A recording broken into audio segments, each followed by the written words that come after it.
Aujourd'hui a lieu la cérémonie d'éveil pour les cours professionnels des enfants du village, et les gens avaient des attentes incroyablement élevées pour Harel. Car sa mère était une princesse épéiste de haut rang et son père un archimage, il était donc destiné à obtenir quelque chose de bien. Cependant, lorsque vient son tour d'être touché par le prêtre, au lieu de voir des visions de son titre professionnel, tout ce qu'il voit, c'est la couleur blanche. Le prêtre est stupéfait, car cela n'arrive presque jamais, mais dans ce genre de cas, cela ne peut signifier qu'une seule chose. Le prêtre annonce qu'Harel, tout comme un diplômé déçu sur le marché du travail, va être chroniquement au chômage. Les classes sont des bénédictions accordées à un individu qui lui permettent de se spécialiser dans un métier et d'acquérir des compétences pour s'améliorer, c'est donc très important. Ses parents et ses sœurs ont passé toute la matinée à le couvrir d'attention, pensant qu'il allait recevoir une classe légendaire, alors imaginez leur choc lorsqu'ils ont appris qu'il allait être sans emploi. Mais quoi qu'il en soit, ils aiment toujours leur fils, alors ils commencent à annuler leur projet de retraite et disent à Harel qu'il peut simplement vivre à leur crochet et rester dans leur sous-sol pour le reste de sa vie s'il le souhaite. Cependant, Harel dit qu'il n'a aucune envie de devenir un habitant de sous-sol. Tout le monde semble penser qu'il va devenir un clochard puisqu'il n'a pas de classe, mais honnêtement, il ne pense pas que ce soit grave. Bien sûr, cela aurait été bien d'avoir un travail cool qui lui permettrait de devenir fort immédiatement, mais il apprend depuis des années à manier l'épée avec sa mère, et le fait qu'elle ne l'ait pas encore tué accidentellement avec sa force écrasante signifie sûrement qu'il s'améliore, donc il ne se décourage pas. Même s'il lui faudra travailler plus que d'habitude pour obtenir les mêmes résultats que les autres, il est prêt à continuer d'essayer, jusqu'à ce qu'il devienne aussi fort que ses parents. Les membres de la famille d'Harel sont tous heureux de voir qu'il n'a pas encore perdu espoir, alors ils commencent à le flatter, en lui disant qu'il deviendra certainement célèbre à l'avenir. Harel apprécie cela, mais il doit vraiment retourner s'entraîner, alors il part seul dans les champs. Là, il entend le bruit des épées qui s'entrechoquent à proximité, alors il va voir ce qui se passe et aperçoit 2 enfants du village en plein duel pour tester leur nouvelle classe d'épée. Très vite, l'un des garçons remarque qu'Harel les observe depuis le coin, et il lui demande ce qu'il fait là, car ce n'est pas un endroit pour un loser sans classe comme lui. Harel répond qu'aucune règle ne lui interdit de venir s'entraîner ici et qu'il aimerait simplement s'exercer en paix, mais les enfants semblent vraiment déterminés à établir leur domination sur Harel et lui disent qu'ils vont être gentils et lui montrer ce dont un élève de cours d'escrime est capable. Les 2 garçons recommencent à s'entraîner devant Harel, qui est plutôt impressionné. Ne vous méprenez pas, leur technique est pour le moins risible, mais Harel trouve fascinant de voir à quel point les compétences à l'épée sont efficaces. La première compétence que tout élève de la classe d'épée acquiert s'appelle maniement de base de l'épée, et permet de manier assez bien une épée, même si on n'en a jamais tenu une de sa vie, ce qui est clairement le cas de ces 2-là. Il pense qu'il pourrait en fait s'entraîner efficacement en les affrontant, alors il les interrompt et leur propose un duel. Les enfants sont offensés par le fait qu'Harel pense avoir une chance contre eux alors qu'il n'a pas de classe, alors ils acceptent le défi. Mais pour s'en assurer, le premier enfant demande à Harel s'il bénéficie de la protection divine. La protection divine est une bénédiction dont tout le monde dans ce monde est doté à la naissance, et qui crée essentiellement un bouclier autour de votre corps pour absorber les dégâts jusqu'à un certain point. Harel leur répond qu'il bénéficie effectivement de la protection divine, et les garçons sont soulagés d'apprendre cela, car cela signifie qu'ils n'ont pas à craindre de tuer accidentellement Harel pendant leur duel. Le premier s'avance et charge Harel, s'attendant à le dominer dès le premier coup, mais à sa grande surprise, Harel tient très bien le coup. Quoi qu'il fasse, il ne parvient pas à trouver la moindre faille dans la technique d'Harel. Il fait signe à son ami de venir pour qu'il puisse sauter sur Harel, mais celui-ci le voit venir et s'écarte à temps, principalement parce que le 2e garçon criait pendant son attaque surprise. La classe d'épéistes leur a peut-être donné des compétences décentes en matière d'escrime, mais elle ne peut rien faire contre la stupidité pure et simple, de sorte que ces 2-là ne seraient pas capables d'élaborer un plan d'attaque décent même si leur vie en dépendait. Quoi qu'il en soit, ils pensent que c'est une excellente occasion de se mettre au défi en combattant 2 adversaires à la fois, alors il se précipite vers eux, mais en quelques secondes, il les a déjà mis KO, et ce n'était pas aussi difficile qu'il le pensait. N'importe quelle personne raisonnable aurait admis sa défaite, mais les garçons affirment qu'ils n'ont pas encore perdu, car non, celui-là ne comptait pas. À ce moment-là, un enfant aux cheveux roux apparaît et leur dit d'arrêter de se plaindre, car sur un vrai champ de bataille, il n'y a pas de seconde chance. Le rouquin semble être assez connu, car les garçons ne prennent pas la peine de discuter avec lui. Il s'approche d'Harel et lui dit que son habileté à l'épée est remarquable pour un voyou sans classe comme lui, mais que s'il a gagné ce combat, c'est uniquement parce qu'il affrontait des faibles. Le rouquin veut donc maintenant se battre contre Harel pour prouver sa supériorité. Les garçons informent Harel que Cheveux-Roux est le fils du capitaine Evans, le chef des gardes du village, et Harel connaît justement Evans, car il venait souvent chez eux pour demander à la mère d'Harel de l'aider à chasser les démons. Mais pour être honnête, Cheveux-Roux ne ressemble en rien à Evans, alors Harel envisage brièvement de le traiter d'adopté, mais il ne veut pas le mettre encore plus en colère qu'il ne l'est déjà. Cheveux Roux agit ainsi uniquement parce qu'il pense que son père est le plus fort, mais tout le monde dans le village dit que la mère d'Arel est plus forte, ce qui est vrai, d'ailleurs, mais Cheveux Roux ne peut pas l'accepter. Il veut montrer clairement qu'il n'est pas paresseux comme ces deux-là. Il a éveillé ses talents d'épéiste il y a 1 an et n'a jamais manqué un seul jour d'entraînement, donc même s'il est jeune, il a déjà atteint un niveau intermédiaire en matière d'épéisme. Il croit que les talents des parents sont hérités par leurs enfants, donc il est là pour prouver une fois pour toutes que son père est le meilleur en battant Arel. Mais Arel le prend au mot, car rien de ce qu'il dit n'a de sens. Il est manifestement juste en colère parce que la mère d'Arel peut battre son père et il essaie de se venger sur lui. Mais Arel est toujours partant pour un bon défi, alors il accepte le duel. Le duel commence peu après, et les deux garçons s'affrontent à une vitesse incroyable. Les deux autres garçons regardent depuis le bord du terrain et sont stupéfaits de voir qu'Arel arrive à tenir tête à un épéiste de niveau intermédiaire comme Cheveux Roux. Après quelques minutes de combat, Arel se rend compte que Cheveux Roux est beaucoup plus fort que les deux autres, mais sa colère obscurcit son jugement. Après un large coup, Cheveux Roux se retrouve complètement exposé, et Arel compte bien en profiter. Il réduit la distance et vise le coup de Cheveux Roux, mais à la dernière seconde, Cheveux Roux utilise l'une de ses compétences pour contrer. Arel parvient à bloquer le coup initial, mais le deuxième coup le touche à l'estomac et l'envoie valdinguer contre un mur de briques. Cheveux Roux est surpris qu'Arel ait réussi à bloquer l'un des coups à une distance aussi proche, mais il a tout de même été touché, donc c'est Cheveux Roux qui remporte la victoire. Arel demande une explication, alors Cheveux Roux lui dit que ce qu'il vient d'utiliser s'appelle Twin Blade, une technique d'attaque qui lui permet d'effectuer 2 coups en un seul mouvement. Il admet qu'Arel est bien meilleur qu'il ne le pensait et le respecte pour cela, mais il est impossible qu'une personne sans classe comme lui puisse se défendre contre une technique d'épée comme celle-là. Cependant, Arel prend cela comme un défi personnel et jure qu'il trouvera un moyen de le surmonter. Quelques jours plus tard, la sœur d'Arel entre dans sa chambre pour le réveiller, mais comme il n'est vraiment pas du matin, il l'ignore et se rendort. Aster menace alors de l'embrasser s'il ne se réveille pas, ce qui suffit à le faire sortir du lit. Ils se rendent tous les deux à la cuisine pour prendre leur petit déjeuner, et Aster continue d'essayer d'embrasser Arel, mais sa mère ne semble pas s'en soucier puisque ce n'est pas de l'inceste si vous n'êtes pas apparentés. Cependant, dans ce cas précis, les deux sont bel et bien apparentés, il s'agit donc bien d'inceste. Une fois que tout le monde a fini de manger, Aster demande à Arel s'il prévoit de retourner à son entraînement spécial aujourd'hui, et il le confirme, mais elle ne comprend pas pourquoi il se donne autant de mal ces derniers temps. Elle lui dit qu'il devrait faire une pause de temps en temps, mais Arel n'a pas l'intention de se reposer tant qu'il n'est pas devenu le meilleur, alors une fois son petit déjeuner terminé, il part poursuivre son entraînement.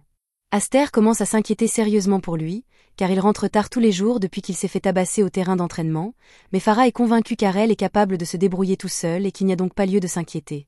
Elle emmène Aster derrière la maison et lui montre un coffre rempli d'épées cassées. Ce sont toutes les lames qu'Arel a utilisées pour s'entraîner, et on voit à leur état d'usure qu'Arel met beaucoup d'énergie à devenir plus fort, alors il devrait le laisser travailler aussi dur qu'il le souhaite. Pendant ce temps, dans la forêt, Arel utilise un arbre pour tester son nouveau mouvement, car il pense l'avoir enfin perfectionné. Il a dû laisser le rouquin le frapper plusieurs fois pour comprendre comment cela fonctionnait, mais il a fini par maîtriser le Twin Blade Slash et peut désormais l'utiliser à volonté. Pendant tout ce temps, un gobelin observait Arel depuis les buissons, et même s'il venait de voir de quoi Arel était capable, il utilise la logique de mes coéquipiers classés et décide de l'attaquer seul. Arel repère le gobelin et le transperce facilement la poitrine avant même que son corps ne touche le sol. À ce moment-là, Arel entend le grognement d'un gros monstre quelque part dans la forêt, et comme il semble assez imposant, il s'apprête à battre en retraite pour appeler des renforts. Mais alors qu'il s'apprête à partir, il entend la voix d'un enfant attaqué par le monstre. Il n'a plus le temps d'appeler à l'aide, car il serait peut-être trop tard pour sauver l'enfant à son retour. Il décide donc de foncer pour s'en occuper lui-même. Il finit par arriver à l'endroit d'où provenaient les cris, et trouve Cheveux Roux plaqué contre un arbre par un hobgoblin. Il est gravement blessé, Arel doit donc le sauver, mais il ne peut pas se précipiter sans réfléchir, car le hobgoblin représente toujours une menace importante. Il attend patiemment que le monstre s'approche de Cheveux Roux, et juste au moment où il s'apprête à l'achever, Arel voit une ouverture et le frappe avec un Twin Blade Slash, le tuant instantanément. Cheveux Roux est toujours gravement blessé, alors Arel partage avec lui un peu de son eau bénite standard afin qu'il puisse se remettre. Il se sent beaucoup mieux maintenant et remercie Arel de lui avoir donné de l'eau bénite, mais maintenant que c'est réglé, il exige de savoir comment Arel a réussi à faire ça. Le Twin Slash est un mouvement complexe qui ne peut être réalisé qu'en utilisant une compétence. Arel admet que c'est effectivement complexe, mais qu'il lui a suffi de comprendre les schémas et le timing pour pouvoir le reproduire assez facilement. En fait, il devrait probablement remercier Cheveux Roux, car c'est seulement parce qu'il a utilisé à plusieurs reprises qu'Arel a pu comprendre comment exécuter cette technique. Cheveux n'arrive pas à y croire, mais même si Harel a réussi à reproduire la technique sans compétence, il est toujours certain que son attaque basée sur une compétence doit être plus puissante. Alors il demande à Harel de refaire un combat d'entraînement avec lui ici même. Les deux s'affrontent, et comme prévu, Harel parvient à égaler le Twin Slash de Cheveux Roux. Mais il va même plus loin et ajoute un troisième coup, qui prend Cheveux Roux au dépourvu et le fait tomber. Ce n'est pas pour rien que cette technique s'appelle Twin Slash, double coup. Il ne devrait donc pas être possible de lancer 3 coups en même temps, mais comme Harel n'utilise pas de compétences pour effectuer ses coups, il n'y a pas vraiment de limite au nombre de coups qu'il peut effectuer. Cheveux Roux est abattu lorsqu'il réalise qu'Harel est tout simplement meilleur que lui, et Harel s'en va, confiant d'avoir affirmé sa domination. Quelques jours plus tard, Harel dîne avec sa famille, et Farah mentionne que l'enfant d'Evans a décidé de se rendre à Brestia, la ville des épées, pour s'entraîner, pour une raison quelconque. Harel se rend compte qu'il est probablement la raison pour laquelle le rouquin a soudainement décidé de quitter la ville pour s'entraîner, mais la ville des épées semble assez intéressante, alors il envisage de s'y rendre également. Quelques années plus tard, Harel décide finalement de monter dans une calèche en direction de Brescia, et dans cette même calèche, il rencontre un homme et une femme qui se rendent également là-bas. L'homme est un barbare et la femme manie 2 épées. Elle demande donc à l'homme de faire équipe avec elle, mais il refuse immédiatement car il déteste travailler avec des gens qui se battent en portant des vêtements voyants. La femme se vexe et répond à l'homme que sa classe est axée sur la vitesse et l'esquive, et qu'elle n'a donc aucune raison de s'encombrer d'une armure lourde. De plus, cette robe lui est utile, car la plupart de ses adversaires seraient trop occupés à mater ses OP pour se battre correctement. Les deux sont sur le point de se lancer dans une dispute acharnée à ce sujet, mais tout à coup, le conducteur les interrompt pour leur dire qu'ils ont tous les deux des classes avancées incroyables, et qu'il leur serait très reconnaissant s'ils pouvaient les mettre à profit dès maintenant, car ils ont un petit problème. Les deux regardent devant eux et se rendent compte que le chemin est bloqué par une horde d'orques, et qu'il n'y a aucun moyen de les contourner. Le barbare commence immédiatement à paniquer, car il faudrait tout un groupe pour venir à bout d'une horde aussi importante, et il sait très bien qu'il n'a pas les capacités nécessaires pour les affronter seul. Il bouscule donc la mère et le fils impuissants dans la calèche et s'enfuit à toute vitesse. La double magneuse s'enfuit également, car elle n'a aucune intention de risquer sa vie pour les autres. Il semble donc que tous les autres passagers de la calèche soient condamnés. Du moins, cela aurait été le cas si Harel n'avait pas été là. Il se précipite pour affronter la horde et commence à les abattre les uns après les autres. Le conducteur est impressionné, car il se rend compte qu'Harel vient d'utiliser la compétence Blink Step, une compétence incroyablement polyvalente, mais pratiquement inutile si l'utilisateur est encerclé. Il se demande donc ce qu'Harel compte faire dans cette situation. Alors que les orques se rapprochent de lui, il commence à tourner sur lui-même tout en exécutant des coups rapides et efficaces, et le conducteur n'en croit pas ses yeux, car Harel utilise clairement la compétence Danse de l'épée, mais c'est une compétence exclusive à la classe Princesse de l'épée, et cette classe ne peut être obtenue que par des femmes. Peu après, Harel poignarde le roi des orques à la tête, mettant fin à la bataille, et tous les autres lui sont extrêmement reconnaissants pour son travail acharné. Une fois de retour, l'enfant à l'arrière demande à Harel quelle est sa classe, car ses compétences sont incroyables, mais tout le monde est choqué d'apprendre qu'il n'en a pas. Il y a 5 ans, après qu'Harel ait appris à utiliser la technique des lames jumelles, sa mère avait eu du mal à croire ce qu'elle voyait au début. Elle s'était convaincue qu'Harel était condamné à être un bon arien pour le reste de sa vie parce qu'il n'avait pas de classe, mais il lui explique qu'il est capable d'apprendre naturellement des techniques grâce à la pratique et au travail acharné. Sur ce, il lui demande si elle accepterait de lui montrer certaines de ses compétences de princesse épéiste afin qu'il puisse essayer de les apprendre, après quoi il aimerait se rendre à Brescia pour s'entraîner pendant un certain temps. Cependant, sa mère n'écoute pas vraiment ce qu'il dit, car elle est trop heureuse que son fils ne soit finalement pas un perdant, et elle court à l'intérieur pour le dire aux autres. Revenons au présent. La calèche vient d'arriver aux portes de Brescia, et le cocher réveille Harel pour lui dire qu'ils sont arrivés à destination. Il y a beaucoup d'épéistes ici, ainsi que de nombreuses autres classes avancées, donc Harel pourrait probablement apprendre beaucoup ici, mais avant de partir, il demande au cocher s'il a lui aussi une classe avancée. Celui-ci tente d'esquiver la question en répétant qu'il n'est qu'un simple cocher, mais un cocher ordinaire n'aurait pas pu identifier aussi facilement les compétences d'Harel à l'épée, il y a donc clairement quelque chose de spécial chez lui. Le cocher finit par admettre qu'il possède en fait la classe de chevalier sacré, mais qu'il travaille occasionnellement comme cocher pour faire une pause dans les combats que son métier implique.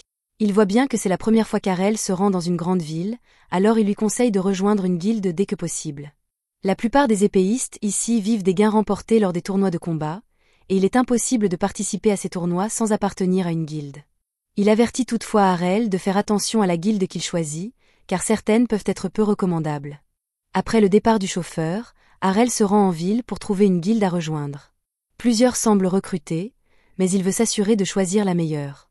Soudain, Une jeune fille blonde se faufile derrière Harel et tente de le bousculer afin d'avoir une excuse pour engager la conversation, mais Harel est trop habile pour ça, et elle finit par tomber tête la première sur le béton. Elle n'arrive pas à croire qu'il ait réussi à l'éviter sans même la regarder, mais cela signifie simplement qu'il doit être vraiment talentueux. Elle se relève et lui dit qu'elle a une proposition à lui faire. En gros, elle demande à Harel de rejoindre sa guilde et lui tend un contrat d'adhésion à signer, mais il lui répond immédiatement qu'il n'est pas intéressé. Bien sûr, il veut rejoindre une guilde, mais si elle utilise des tactiques désespérées comme celle-ci, c'est que sa guilde doit être vraiment nulle. Harel avait tout à fait raison au sujet de la guilde de la jeune fille, mais elle veut toujours qu'il la rejoigne, alors elle lui propose de sortir avec lui s'il accepte de rejoindre la guilde, mais Harel lui répond qu'elle est aussi plate que sa sœur, donc il n'a aucun intérêt à sortir avec elle. Il se prépare alors à partir, mais avant de le faire, il lui demande si elle peut lui indiquer une guilde qui vaut vraiment le coup. La fille n'en revient pas car elle lui demande son avis après avoir traité sa guilde de poubelle, mais comme elle est gentille, elle lui dit que la meilleure guilde du coin est la guilde Blackblood, et que leur bâtiment se trouve là-bas. Harel suit ses indications et finit par trouver le bureau de la guilde Blackblood, mais il y a une longue file d'attente devant l'entrée, composée de personnes qui veulent rejoindre la guilde, il va donc devoir patienter un moment. Une fois son tour venu, le réceptionniste lui dit qu'il doit s'inscrire à un test d'aptitude pour rejoindre la guilde et que pour passer le test, il doit avoir un niveau avancé. Cependant, quand Harel lui dit qu'il n'a pas de classe, le réceptionniste éclate de rire et lui dit de sortir de la file d'attente, car il ne sera jamais autorisé à passer le test en tant que loser sans classe. Harel lui demande s'il pourrait faire une exception juste cette fois-ci, car il est sûr de pouvoir réussir le test s'il le laisse passer, mais le réceptionniste lui répond que les règles sont les règles, et Harel est donc obligé de partir. Il tente alors de postuler dans toutes les guildes de la ville, mais malheureusement, son talent pour mentir aux recruteurs ne fonctionne pas ici, car dès qu'il vérifie sa carte et découvre qu'il n'a pas de classe, ils le rejettent tous. Il est clair qu'aucune guilde n'acceptera Harel à ce rythme, mais il se souvient alors que sa mère lui a écrit une lettre de recommandation avant son départ. Elle lui a dit que s'il l'apportait à son ancienne guilde, il le laisserait certainement la rejoindre, alors Harel décide de se mettre à la recherche de cet endroit. À ce moment-là, Lilia revient vers lui et lui demande s'il est prêt à rejoindre sa guilde, mais Harel n'a toujours pas envie de travailler avec elle. Elle le supplie de reconsidérer sa décision, car sa guilde est sur le point d'être dissoute faute de membres, mais Harel répond que ce n'est pas son problème. Lilia est vraiment désespérée, alors elle se met à genoux et supplie Harel de rejoindre sa guilde. Elle lui propose même de lécher la boue sur ses bottes s'il accepte, mais lorsqu'elle relève la tête, Harel est déjà parti et la foule autour d'elle rit de son attitude pitoyable. Harel marche depuis un moment déjà, et il devrait être proche de l'ancienne guilde de sa mère, mais il ne sait pas exactement de quel bâtiment il s'agit. C'est alors que Lilia réapparaît et demande à Harel de venir au moins visiter sa guilde, car elle est toute proche. En fait, elle peut la voir d'ici, alors elle lui montre le bâtiment, et Harel est surpris car il est plutôt joli. Il demande à Lilia pourquoi elle cherche désespérément à recruter de nouveaux membres alors que la guilde est si bien établie. En fait, la guilde de Lilia était autrefois célèbre, mais beaucoup de choses se sont passées et elle n'est plus que l'ombre de sa gloire passée. En réalité, c'est actuellement la guilde la plus faible de toutes, mais Lilia assure à Harel que la guilde Dragonfang reviendra au sommet. Harel est choqué d'apprendre que la guilde de Lilia s'appelle Dragonfang, car c'est aussi le nom de l'ancienne guilde de sa mère. C'est donc une énorme coïncidence. Il n'est plus opposé à écouter la proposition de Lilia, alors il la suit à l'intérieur et elle le conduit dans la salle d'attente afin qu'ils puissent discuter. Cependant, son père se trouve justement là et il est dans un état pitoyable. Il remarque que Lilia a amené un autre novice pour s'inscrire, mais il dit à Harel qu'il ne devrait pas perdre son temps ici, car cette guilde est finie. Il sort alors avant que Lilia n'ait eu le temps de lui dire quoi que ce soit, et elle explique à Harel que son père était l'un des 2 meilleurs épéistes de Brésia, mais qu'il n'est plus le même depuis le jour où il a perdu son bras. Elle est certaine que voir le chef de la guilde dans un état aussi pitoyable a dû faire perdre à Harel toute confiance en la guilde Dragonfang, mais à sa grande surprise, Harel dit qu'il aimerait quand même la rejoindre. Elle lui demande s'il est sûr de vouloir vraiment les rejoindre, mais aucune autre guilde ne l'accepterait, c'est donc sa seule option. Cela suffit à Lilia, qui sort le contrat d'adhésion et le tend à Harel pour qu'il le signe. Une fois cela fait, Harel est officiellement membre de la guilde Dragonfang, mais Lilia se rend compte qu'elle ne lui a jamais demandé quelle était sa classe. Elle regarde donc le formulaire rempli par Harel et constate qu'il a écrit « sans classe ». Au début, elle pense qu'Harel plaisante, alors elle lui demande de prendre cela un peu plus au sérieux, mais il lui répond qu'il est très sérieux et lui montre même sa carte d'identité comme preuve. Lilia reste silencieuse après avoir réalisé qu'Harel n'a vraiment aucune classe, puis elle menace de le tabasser s'il ne résilie pas son contrat immédiatement. Harel lui demande calmement pourquoi, mais il est évident qu'aucune guilde ne voudrait d'un inconnu sans classe dans ses rangs. Elle était si heureuse d'avoir enfin trouvé un nouveau membre pour la guilde, mais si Harel n'a vraiment aucune classe, il sera inutile dans le tournoi. Alors que va-t-elle faire ? À ce moment-là, Lina, une autre membre de la guilde, entre dans la pièce, et Lilia se plaint en pleurant que le nouveau n'a pas de classe, mais dès qu'elle entend le mot « sans classe », elle comprend immédiatement de qui Lilia parle. Elle demande à Harel ce qu'il fait ici, mais Harel répond qu'il n'a pas à s'expliquer auprès d'une inconnue. Lina n'arrive pas à croire qu'Harel ne se souvienne pas d'elle après tout le temps qu'ils ont passé à s'entraîner ensemble dans le village, mais il insiste sur le fait qu'il ne l'a jamais rencontrée auparavant, car il se souviendrait s'être entraîné avec quelqu'un d'aussi beau qu'elle. Lina est troublée par le compliment d'Harel, mais en y réfléchissant bien, il se souvient s'être entraîné avec quelqu'un qui avait les mêmes cheveux roux que Lina, mais c'était le fils du capitaine Evans. Lina explique à Harel qu'Evans n'a eu qu'une seule fille, et que cette fille, c'est elle. Il réalise alors qu'elle est bien la rousse avec laquelle il s'entraînait à l'époque. Il s'excuse de ne pas l'avoir reconnue, mais à sa décharge, elle a vraiment changé, et tandis qu'il dit cela, il regarde directement ses OP. Elle s'entraîne ici depuis 5 ans pour être sûre de ne plus jamais perdre contre Harel, et comme il est là, elle le défie dans un match amical afin de lui montrer à quel point elle a progressé. Harel est toujours prêt à se battre, alors les deux se rendent au centre d'entraînement, et dès le début du match, Lina lui assène un double coup de lame. Harel tente de riposter avec un double coup de lame, mais lorsque les coups s'entrechoquent, l'attaque de Lina parvient tout de même à le toucher. Il ne comprend pas ce qui vient de se passer, alors Lina lui explique que même s'il est capable de copier son technique, elle est devenue beaucoup plus forte grâce à son entraînement, et que ses attaques sont au moins 5 fois plus puissantes que les siennes. Harel est impressionné par les progrès de Lina, mais si la force est son principal avantage, il lui suffit d'éviter de se faire toucher. Lina se précipite pour attaquer à nouveau, mais lorsqu'elle frappe Harel, celui-ci esquive son attaque si rapidement qu'il laisse une image rémanente. Elle reconnaît cette technique comme étant la « Supreme Shadow Sword » et n'arrive pas à croire qu'Harel ait réussi à apprendre une telle technique tout seul, mais en réalité, il a simplement appris à se déplacer très rapidement.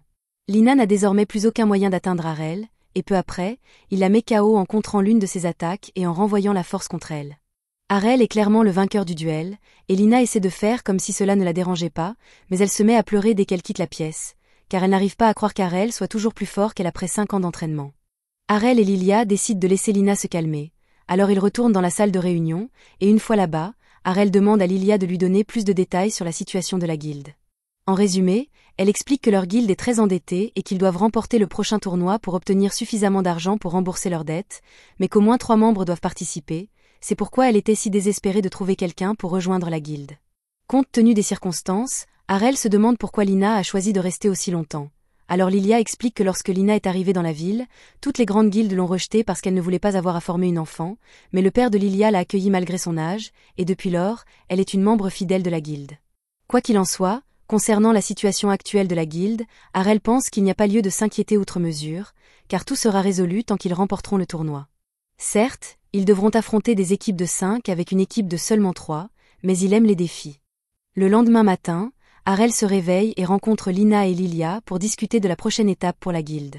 Maintenant que tout le monde est là, Lilia annonce que puisque Dragon Fan compte enfin 3 membres, ils ont suffisamment de personnes pour participer au combat par équipe, et qu'ils vont donc s'inscrire au tournoi de la guilde ce week-end. Elle explique ensuite que le tournoi est organisé en éliminatoire individuel, et que chaque équipe est limitée à 5 membres maximum.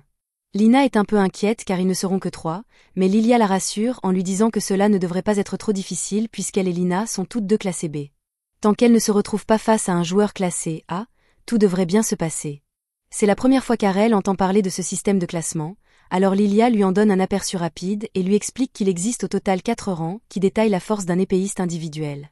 Sur les 500 épéistes de Brésia, seule une vingtaine sont classés dans le rang A, tandis que Lina et Lilia sont dans le rang B.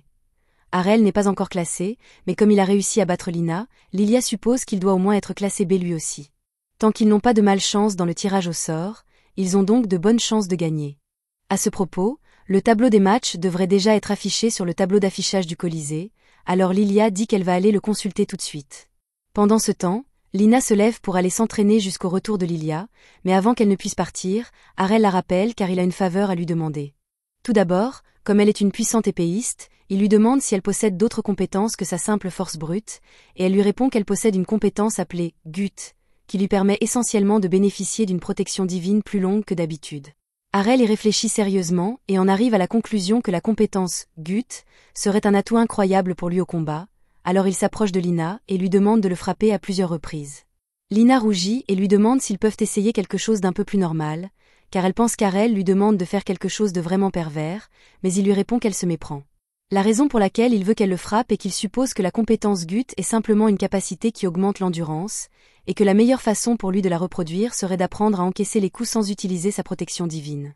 Lina est choquée lorsqu'elle entend le plan d'Arel et le traite de fou, car tout le monde sait que les compétences sont des bénédictions de la déesse qui dépendent de votre classe. Mais Arel lui rappelle qu'elle a déjà vu recréer les compétences Twin Blade et Shadow. Alors qui peut dire qu'il ne peut pas reproduire la compétence GUT également? Pour le prouver, il lui demande de lui remettre son épée un instant, et elle accepte de la lui donner, mais elle ne comprend pas ce qu'il compte en faire, car cette épée a été spécialement conçue pour être 5 fois plus lourde qu'une épée normale, et il devrait donc être impossible pour lui de la manier sans la compétence force brute. Cependant, Arel lui prouve qu'elle a tort en dégainant et en maniant l'épée sans effort. Elle lui demande comment il fait cela, et il lui explique que si la compétence force brute rend plus fort que la normale, un entraînement intensif a également cet effet, et qu'Arel s'entraîne assidûment depuis des années. Lina admet qu'elle avait tort et accepte de l'aider à s'entraîner, mais elle le prévient que s'il veut qu'elle le frappe, elle ne se retiendra pas et qu'elle ne veut pas entendre de plainte après coup. Quelques minutes plus tard, Lilia arrive en courant à la maison avec une terrible nouvelle.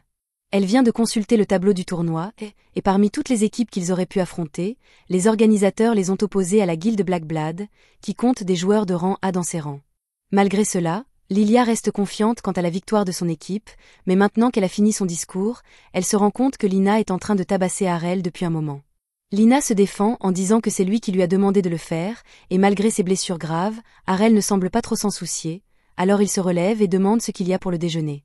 Le jour de la compétition entre guildes arrive enfin, et une fois que le groupe arrive pour son match, il surprend une conversation entre 2 personnes à proximité qui discutent de la malchance de Dragon Fan d'être opposé à Black Blood. Ils se souviennent que Dragon Fan était autrefois l'une des meilleures guildes, mais ils ne sont pas prêts à risquer leur argent sur des outsiders, alors ils parient tout sur Black Blood. Lilia est offensée que ces types pensent que Dragon Fan va perdre, alors elle se dirige vers eux pour leur dire ce qu'elle pense, mais Lina la retient, car cela ne vaut pas la peine de s'attirer des ennuis. Arel se moque que les gens croient ou non qu'il va gagner, mais il est surpris d'apprendre que les paris sont autorisés ici. Lina explique que tous les matchs du Colisée peuvent faire l'objet de paris et que, dans l'état actuel des choses, la cote de leur match est de 20 contre 1. Lilia est furieuse, car cela signifie que personne ne s'attend à ce qu'ils gagnent, mais elle dit que cela pourrait être une excellente occasion de gagner encore plus d'argent.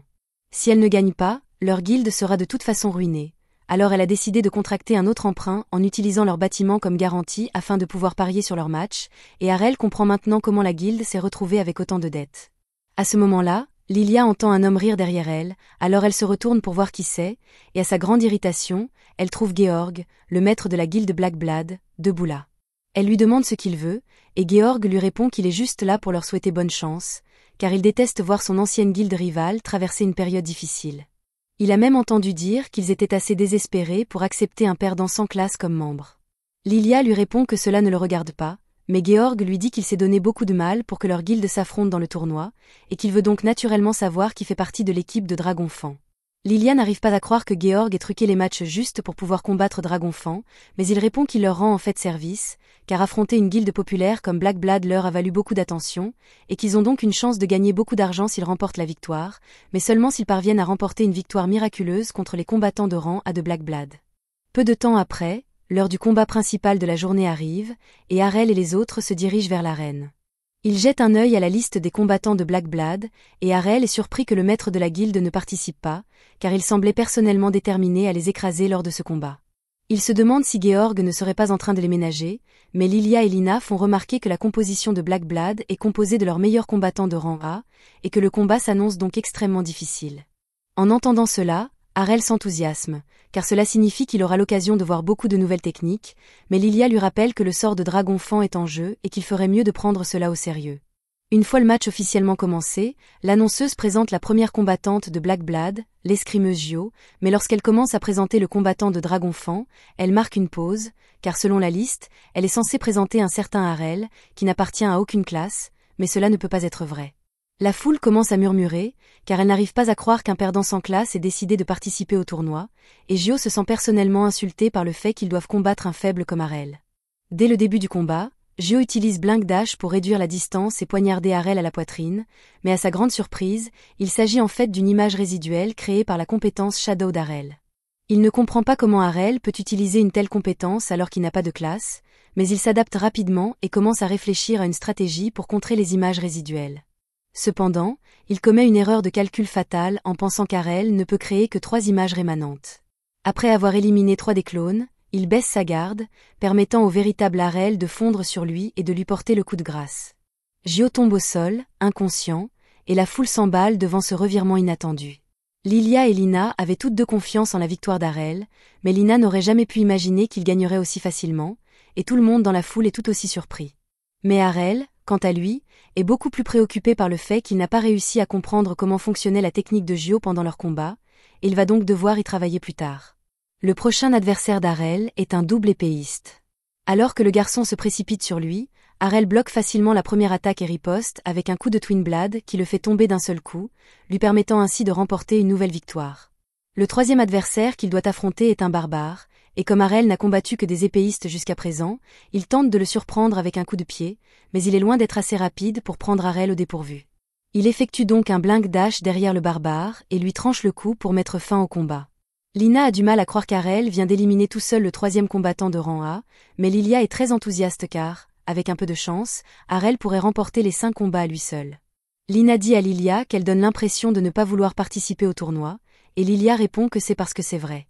Elle sait très bien que si elle était à la place d'Arel, elle aurait été vaincue en moins d'1 minute. Elle n'aurait aucune chance dans un combat en tête-à-tête contre un combattant de rang A, c'est pourquoi elle concentre toute son énergie à encourager Arel comme si sa vie en dépendait. Lors du match suivant, Arel affronte un porteur de bouclier et a du mal à percer ses défenses, mais il reste en tête. Le porteur de bouclier est en colère car il pense qu'Arel a menti en disant qu'il n'appartenait à aucune classe, car il est impossible qu'il ait battu les 3 autres si facilement sans appartenir à une classe. Arel répond que ses victoires sont le fruit d'efforts considérables, mais le porteur de bouclier trouve cela ridicule, car tout le monde sait que l'effort ne peut jamais surpasser la puissance des classes. Cependant, Arel fait remarquer que si ce qu'il dit était vrai, il ne se ferait pas battre à plate couture par un adolescent. Le porteur de bouclier charge Arel et tente d'utiliser sa compétence Shield Bash pour le renverser, mais celui-ci le voit venir et contre-attaque avec un coup de pied, faisant tomber le bouclier des mains du porteur. Le porteur de bouclier est effrayé car il dit reconnaître ce coup de pied, et Arel lui répond que c'est probablement parce qu'il a copié sur le barbare qu'il a combattu au tour précédent, même s'il ne le maîtrise pas encore tout à fait.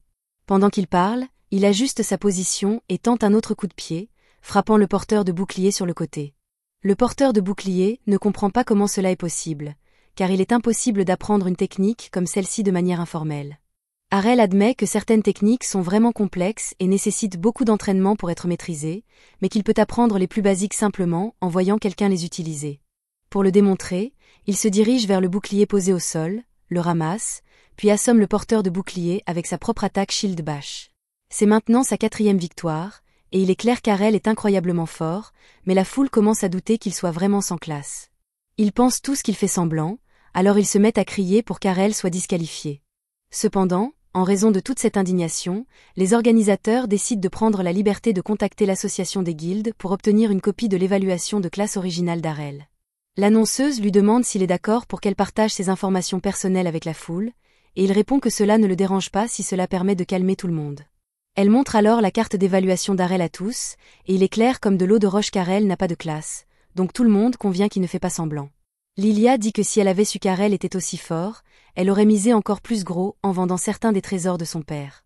Lina commence à s'inquiéter du problème de jeu de Lilia, mais elle admet que la force d'Arel dépasse tout ce qu'elle aurait pu imaginer.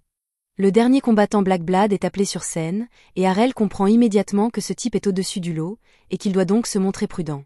Masamune est impressionné qu'Arel ait pu sentir le danger et ait choisi de garder ses distances, car il avait prévu de l'attirer à portée de frappe et de l'achever en un instant avec son coup ultime. Dès qu'Arel entend les mots « coup ultime », il décide que le risque en vaut finalement la peine et commence à s'approcher de la portée de frappe de Masamune. Dès qu'il est assez proche, Masamune dégaine son épée et exécute son coup à la vitesse de l'éclair, mais juste au moment où il pense avoir touché le coup d'Arel, celui-ci disparaît.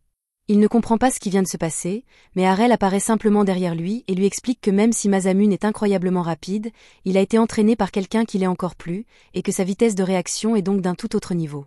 Il utilise alors la technique ultime qu'il a apprise de sa mère, la tempête perçante. Après avoir été touché, Masamune est assommé, et Arel est déclaré vainqueur. Lina et Lilia se regardent, sous le choc, car elles n'arrivent pas à croire qu'elles ont gagné sans avoir à faire quoi que ce soit. Alors qu'Arel quitte la scène, Lilia se jette sur lui pour lui faire un gros câlin, mais il s'écarte instinctivement, car sa sœur lui faisait tout le temps des câlins surprises. Il se retourne alors et voit Lina qui lui tend les bras pour un câlin, mais elle se rend compte de ce qu'elle est en train de faire, se détourne, embarrassée, et s'excuse de s'être laissée emporter. Harel dit qu'il aurait en fait accepté de serrer Lina dans ses bras, mais qu'il aurait préféré qu'elle enlève d'abord son armure afin qu'il puisse profiter de la douceur de son étreinte. Pendant ce temps, depuis les gradins, Georg regarde Harel et les autres célébrer leur victoire et jure de lui faire payer cette humiliante défaite.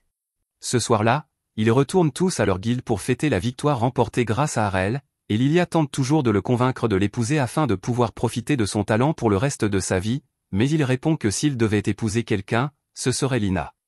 Lina se lève brusquement de son siège et lui dit d'arrêter de se moquer d'elle, car il est impossible qu'il le pense vraiment. Harel lui demande pourquoi elle pense qu'il ment, alors elle explique que la plupart des hommes la prennent souvent pour un homme qui ne s'intéresse qu'à manier l'épée, et Harel admet qu'il a commis la même erreur lorsqu'il l'a rencontrée pour la première fois. Elle est sûre qu'Harel ne voudrait pas épouser quelqu'un qui n'a pas de charme féminin comme elle, mais Harel est en train de fixer deux atouts très convaincants en ce moment même. Quoi qu'il en soit, Lina dit qu'elle se concentre sur son objectif de devenir la meilleure épéiste du monde et qu'elle n'a donc pas le temps de s'adonner à l'amour, ce qui soulage Lilia, car cela signifie qu'elle n'aura pas à rivaliser pour attirer l'attention d'Harel. Elle commence à frotter la jambe d'Harel et lui propose de lui faire un massage spécial pour le remercier de tout le travail qu'il a accompli aujourd'hui, mais Harel refuse et demande à Lina de le faire à sa place. Cependant, au lieu d'un massage classique, il lui demande de le frapper avec son épée comme la dernière fois. Lina lui demande s'il est sûr de lui, car elle commence à se sentir mal à l'aise de le frapper autant, mais il répond que c'est la seule façon pour lui d'apprendre la compétence, courage, et que Lina est la personne la plus douée et la plus fiable qu'il connaisse, donc la seule à qui il peut demander de le faire. À ce moment-là, le père de Lilia descend pour voir ce qui se passe, et il pense d'abord que Lina passe sa frustration sur Harel parce qu'ils ont perdu le tournoi de cet après-midi, mais à sa grande surprise, Lilia lui dit qu'ils ont en fait gagné leur match contre Black Blood et qu'elle a gagné assez d'argent pour couvrir leurs dettes et permettre à la guilde de continuer à fonctionner. Son père n'en croit pas ses oreilles et demande si Black Blood a commis une erreur en envoyant une bande de débutants les affronter, mais elle lui apprend qu'ils ont en fait envoyé leurs combattants les plus forts et qu'Harel a quand même réussi à les battre tous à lui seul. Le père de Lilia est sous le choc, car il ne pensait pas qu'Harel serait aussi fort, mais il refuse de montrer le moindre signe d'optimisme et dit que ce n'est qu'une question de temps avant qu'il ne les quitte pour une meilleure guilde. Lilia répond que cela n'arrivera pas, car elle va épouser Harel, mais Harel intervient et dit qu'il n'a jamais accepté aucune demande en mariage.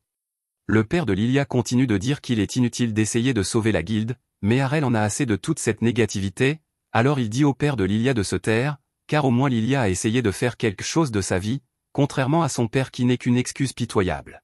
Il passe son temps à se plaindre du fait qu'il n'a plus qu'un bras, mais la dernière fois qu'Harel a vérifié, il suffisait d'une seule main pour tenir une épée. Cette dernière remarque met le père de Lilia en colère, alors il attrape Harel par le col et lui dit qu'il ne sait pas de quoi il parle, car toutes les compétences de double épéiste qu'il avait autrefois sont pratiquement inutiles avec une seule lame, mais en tant que personne qui a dû apprendre à se battre sans aucune compétence, Harel lui dit de simplement s'améliorer. Le père de Lilia n'a rien à répondre à cela, alors il lâche Harel et quitte la salle d'entraînement en claquant la porte. Lilia s'excuse pour le comportement de son père et remercie Harel de lui avoir tenu tête, car elle pense que ses paroles ont peut-être un peu touché Rod. Lina espère que cela l'encouragera à recommencer à s'entraîner, car elle sait qu'il est quelqu'un d'extraordinaire au fond de lui, et Harel dit qu'il aimerait beaucoup voir Rod s'entraîner, car il y a beaucoup de techniques qu'il aimerait apprendre d'un double épéiste. Comme Harel semble vraiment intéressé par l'apprentissage de nouvelles techniques, Lilia lui suggère de descendre dans le donjon situé sous la ville. Elle lui dit que c'est un endroit rempli de pièges et grouillant de monstres, ce qui enthousiasme Harel. Lina veut également y aller, car elle a besoin d'acquérir une véritable expérience du combat afin de se préparer pour le tournoi du dieu de l'épée. Harel lui demande en quoi consiste le tournoi du dieu de l'épée, et elle lui explique qu'il est similaire au tournoi auquel ils viennent de participer, mais que celui-ci détermine le meilleur épéiste de toute la ville, ce qui en fait un événement très important. Lilia suppose qu'Harel voudra y participer, alors elle sort un formulaire et lui dit de signer sur la ligne pointillée, mais Harel jette un coup d'œil et déchire les papiers, car Lilia essayait de le piéger pour qu'il signe un certificat de mariage. Lilia essaie de faire passer cela pour une farce inoffensive, mais Harel ne la laisse pas s'en tirer comme ça, alors il lui fait une prise de tête et refuse de la lâcher tant qu'elle ne s'excuse pas. Pendant ce temps, une femme vêtue d'une robe sombre les espionne à travers une boule de cristal, sur ordre de Georg, qui leur en veut. Il vient bientôt lui demander si elle a découvert où il se dirige, et elle lui répond qu'il semble se rendre au donjon. Georg trouve cela parfait, car personne ne le soupçonnerait si un malheureux accident venait à se produire pendant que les enfants s'y trouvent. Le lendemain matin, Lilia se faufile dans la chambre d'Harel en chemise de nuit pour tenter de le séduire, mais il a déjà vécu cela suffisamment de fois avec sa sœur pour sentir quand quelqu'un envahit son espace personnel. Il se réveille et attrape Lilia par la tête aussi fort qu'il le peut. Lilia commence à implorer sa pitié, alors Harel la lâche, mais il ne prend aucun risque et attrape les draps pour l'attacher à son lit. Il se rend ensuite dans la chambre de Lina pour lui demander de l'aider à raisonner Lilia. Il frappe à la porte et entend Lina lui dire d'entrer, mais lorsqu'il entre, il la trouve profondément endormie dans son lit. Il s'avère qu'elle parle beaucoup dans son sommeil et qu'elle imagine la voix d'Harel comme celle de son père. Elle est vraiment mignonne à cet instant, alors il joue le jeu et lui caresse la tête. Plus tard dans la journée, le groupe se rend au donjon, et Harel est surpris de voir à quoi il ressemble, car il s'attendait plutôt à une entrée semblable à une grotte. Il est également choqué de voir qu'il y a autant de monde ici, mais Lina lui explique que c'est parce que le tournoi du dieu de l'épée approche et que tout le monde veut s'entraîner autant que possible avant le grand jour. Une fois à l'intérieur, Lilia montre à Harel le cercle de téléportation et lui explique qu'il permet aux gens de se téléporter instantanément à n'importe quel étage où ils sont déjà allés. Cependant, comme Harel n'est jamais allé dans le donjon, il va devoir descendre depuis le premier étage, mais Lilia lui dit qu'il n'a pas à s'inquiéter car elle va lui montrer le chemin le plus rapide pour descendre aux étages inférieurs, et pendant qu'elle le fait, Lina peut aller faire ce qu'elle veut ailleurs. Lina dit qu'elle veut venir aussi, mais Lilia répond qu'il n'est pas nécessaire qu'elle ait deux guides, car cela serait une perte de temps. Elle commence alors à conduire Harel vers l'entrée, mais elle mentionne à quel point elle est excitée à l'idée de s'amuser avec Harel une fois qu'ils seront seuls, alors il s'arrête immédiatement et dit à Lina qu'il veut qu'elle vienne aussi. Plus tard, le groupe fait face à son premier véritable défi, une armure vivante. Harel charge le premier et croise le fer avec l'une des armures. Il est impressionné par sa rapidité, mais il est encore plus rapide, et parvient donc facilement à lui couper la tête. Cependant, à la grande surprise d'Harel, l'armure continue de bouger même après avoir été décapitée. Lina explique que l'armure est vide et utilise la magie du donjon pour se déplacer, elle n'a donc pas de véritable point faible. Dans ce cas, Harel en conclut que le meilleur moyen de l'arrêter serait de lui couper les jambes. Il court donc vers elle et lui tranche les rotules comme si elle lui devait de l'argent. Lina finit de s'occuper de son armure peu après, la pièce est donc dégagée pour l'instant, mais l'armure finira par se régénérer tôt ou tard. Lilia s'approche alors pour dire à quel point le combat a été difficile, mais Harel lui fait remarquer qu'elle n'a littéralement rien fait pour aider. Lilia se défend en disant que ce n'est pas sa faute, car Harel et Lina ont détruit toutes les armures avant qu'elle n'ait eu le temps de faire quoi que ce soit, mais à bien y réfléchir, Harel n'a littéralement jamais vu Lilia se battre, il ne sait donc même pas quelle est sa classe. Lilia sort son épée et lui dit qu'elle est escrimeuse, donc s'il veut apprendre l'une de ses techniques, elle se fera un plaisir de lui enseigner, mais un escrimeur n'est techniquement qu'une version dégradée de la classe de princesse épéiste de sa mère, donc Harel répond que Lilia n'a rien à lui apprendre. Le groupe se dirige vers la sortie de la pièce, mais tout à coup, il tombe sur un garçon qui semble gravement blessé. Il leur explique qu'il est tombé dans un piège après être entré dans une nouvelle pièce et que ses coéquipiers sont toujours coincés là-bas. Il a donc besoin d'aide pour les secourir. Lina accepte immédiatement de l'aider, mais Lilia lui demande d'attendre un instant, non pas parce qu'elle trouve le garçon suspect, mais parce qu'elle veut d'abord être payée. Sa devise étant de ne jamais rien faire gratuitement, elle demande au garçon de débourser de l'argent s'il veut qu'il sauve ses amis. Il cède à contre-cœur à ses exigences, et Lilia est désormais tout à fait disposée à l'aider. Cependant, alors que les autres sont d'accord, Harel trouve toute cette histoire louche, car le garçon semble terriblement mobile pour quelqu'un qui est couvert de sang. Lilia balaie ses doutes d'un revers de main et répond « Tout le monde n'est pas aussi fort qu'Harel, ce type a probablement juste pris quelques coups malchanceux pendant qu'il s'enfuyait. » Harel reste méfiant, car s'il avait perdu autant de sang que ce type, il ne serait pas capable de se tenir debout, et encore moins de marcher. Il est donc certain que les blessures du type sont fausses. Il ne sait pas quel genre de piège le type lui tend, mais il pense que ce sera un bon défi, alors il décide de jouer le jeu. Le type les conduit à l'entrée d'une pièce secrète, où il trouve une mare de sang au milieu, mais aucun signe des amis disparus du garçon. Lina se demande s'ils sont arrivés trop tard, mais Lilia est beaucoup plus préoccupée par la pièce de monnaie qu'elle aperçoit par terre, alors elle se précipite pour la ramasser, activant par inadvertance un cercle de téléportation. Le type se met à rire, car sa mission est accomplie puisqu'il a réussi à mener le groupe dans le piège, mais il ne se rend pas compte qu'il se trouve lui aussi à l'intérieur du cercle et se retrouve donc également pris au piège. Un instant plus tard, le groupe se retrouve à un autre étage, et ni Lina ni Lilia ne reconnaissent cet endroit, qui doit donc être l'un des étages les plus profonds. Ils entendent alors le type qui les a trompés dire que ce n'est pas juste qu'ils soient également pris au piège, et Lilia s'apprête à lui donner une raclée en guise de représailles, mais elle donne accidentellement un coup de pied à sa pièce qui atterrit au milieu de la pièce, provoquant l'apparition d'un chevalier de métal. Le type a l'air terrifié et explique qu'il a été payé pour les piéger dans un piège de téléportation qui les enverrait au fond d'un donjon où ils devraient affronter un dieu de l'épée, et que le chevalier qui se trouve là-bas est le dieu de l'épée en question. Lilia et Lina pensent que le type bluffe, car les classes de dieux de l'épée ne sont qu'un mythe, mais un instant plus tard, le chevalier dégaine son épée et lance une attaque qui manque de décapiter le type. Le chevalier cible ensuite Harel et le projette contre un mur avec beaucoup de force, mais grâce à tout son entraînement d'endurance avec Lina, Harel est capable de résister avec un minimum de dégâts. Il riposte alors contre le chevalier, mais celui-ci utilise une version avancée du Dash Divine Step pour reculer. Harel est certain qu'il s'agit d'un véritable dieu de l'épée, mais plutôt que de s'inquiéter, il y voit une bonne occasion de se donner à fond et de tester toutes ses compétences. Il utilise alors le Divine Step pour réduire la distance et croiser le fer avec le chevalier, mais celui-ci active en représailles une capacité appelée Divine Présence. Cette capacité restreint normalement les mouvements de toutes les personnes présentes dans la zone, mais Harel n'est pas affecté car il a passé beaucoup de temps à s'entraîner avec sa mère pour apprendre à la contrer.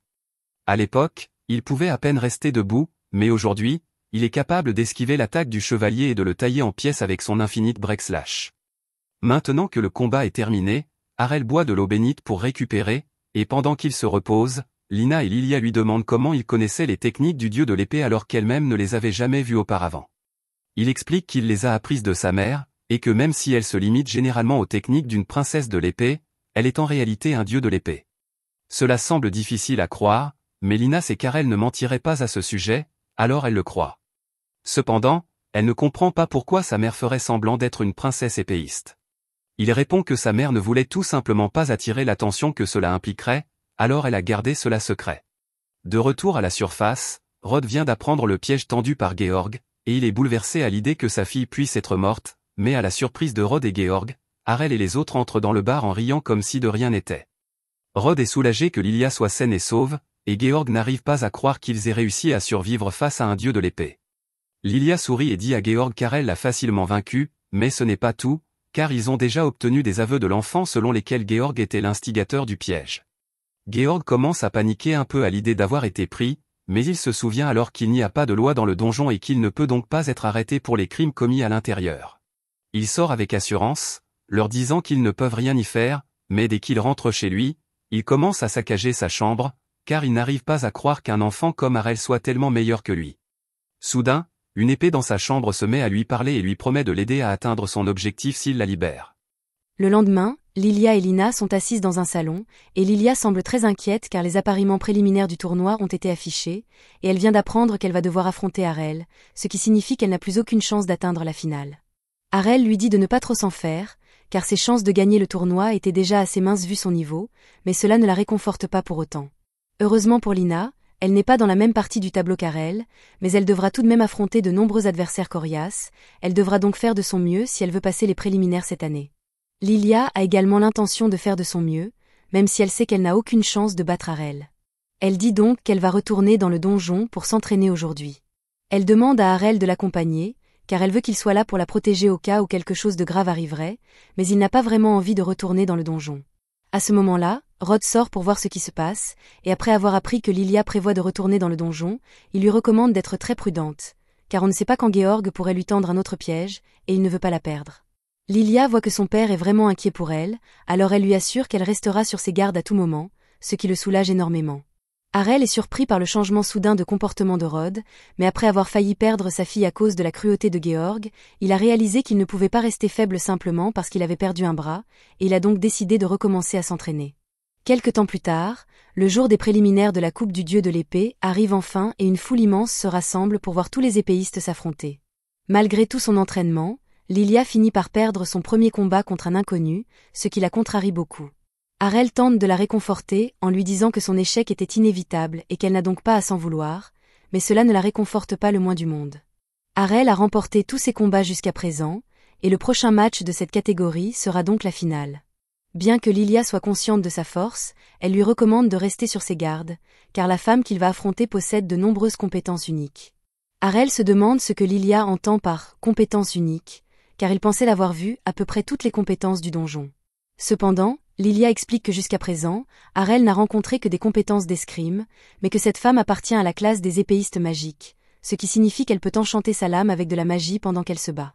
Arel est surpris qu'il n'y ait aucune règle interdisant l'utilisation de la magie, puisqu'il s'agit d'un tournoi d'escrime, mais cela ne le dérange pas vraiment. Il monte sur scène, et la première chose que dit la jeune fille est que le tournoi autorise les épéistes magiques, et qu'elle ne veut donc entendre aucune excuse selon laquelle la magie serait contraire aux règles après sa victoire. Arel répond qu'il est toujours prêt à relever un bon défi. Le combat commence et la jeune fille se met à lancer des boules de feu à répétition, forçant Arel à sauter autour du ring pour les éviter toutes. Il tente de charger pour pouvoir frapper la jeune fille de près, mais elle part l'attaque et lance une autre boule de feu à bout portant pour le forcer à reculer.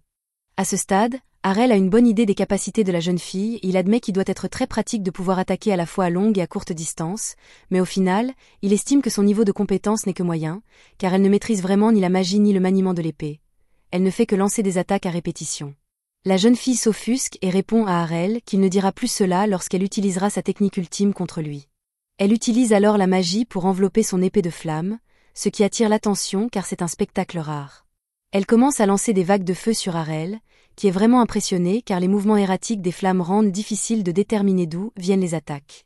Il lui dit que ce sera certainement une technique spectaculaire lorsqu'elle la maîtrisera, mais pour l'instant, elle est encore si basique qu'il n'a presque pas besoin de bouger pour dévier les flammes.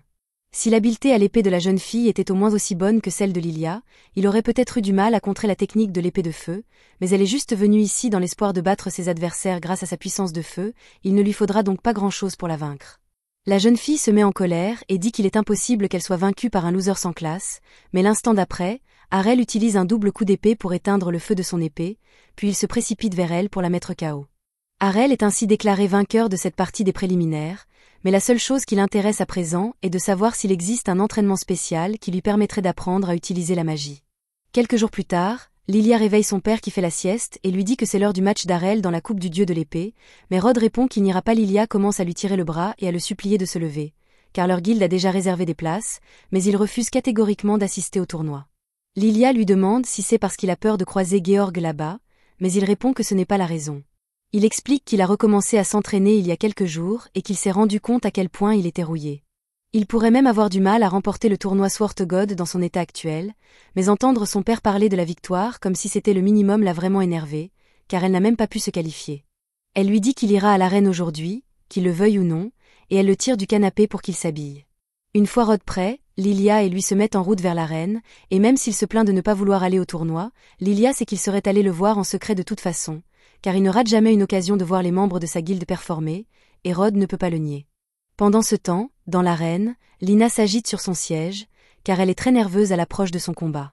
Arel finit par s'approcher et lui demande si quelque chose ne va pas, car il ne l'a jamais vue aussi anxieuse auparavant, mais Lilia répond qu'elle ne peut s'en empêcher, car c'est le plus grand événement de la ville, et pour ne rien arranger, elle ne saura qui est son adversaire qu'au début du combat, elle ne sait donc pas à quel type de combattant elle va être confrontée. À ce moment-là, l'annonceur informe tout le monde que le premier combat de la journée opposera le vainqueur de l'année dernière, Georg, l'empereur de l'épée, à Arel. Arel est surpris d'apprendre qu'il va d'abord affronter Georg, mais il est toujours prêt pour un bon combat, alors il se dirige vers Georg pour l'affronter. Cependant, lorsque Georg entre dans l'arène, tout le monde est choqué de découvrir qu'il a trouvé le moyen de se rendre encore plus laid qu'il ne l'était auparavant, et Arel peut sentir une énergie sinistre émaner de lui. Rod et Lilia sont dans les tribunes, et Lilia se demande pourquoi Georg ressemble désormais à un monstre, mais son père comprend que quelque chose ne va vraiment pas. À ce moment-là, il remarque l'épée dans la main de Georg et crie à Arel de rester à l'écart à tout prix, car cette lame renferme un puissant démon. Le démon est surpris, car il ne pensait pas que quelqu'un serait capable de reconnaître l'épée aussi rapidement, et il est clair qu'il a déjà pris le contrôle total du corps de Georg. La légende raconte que la lame que le dieu de l'épée a utilisée pour tuer le démon a été maudite par une rancune, et que l'âme de ce démon réside désormais en elle, mais cette épée était censée être scellée dans le coffre-fort royal, et Rod ne comprend pas comment Georg a pu mettre la main dessus.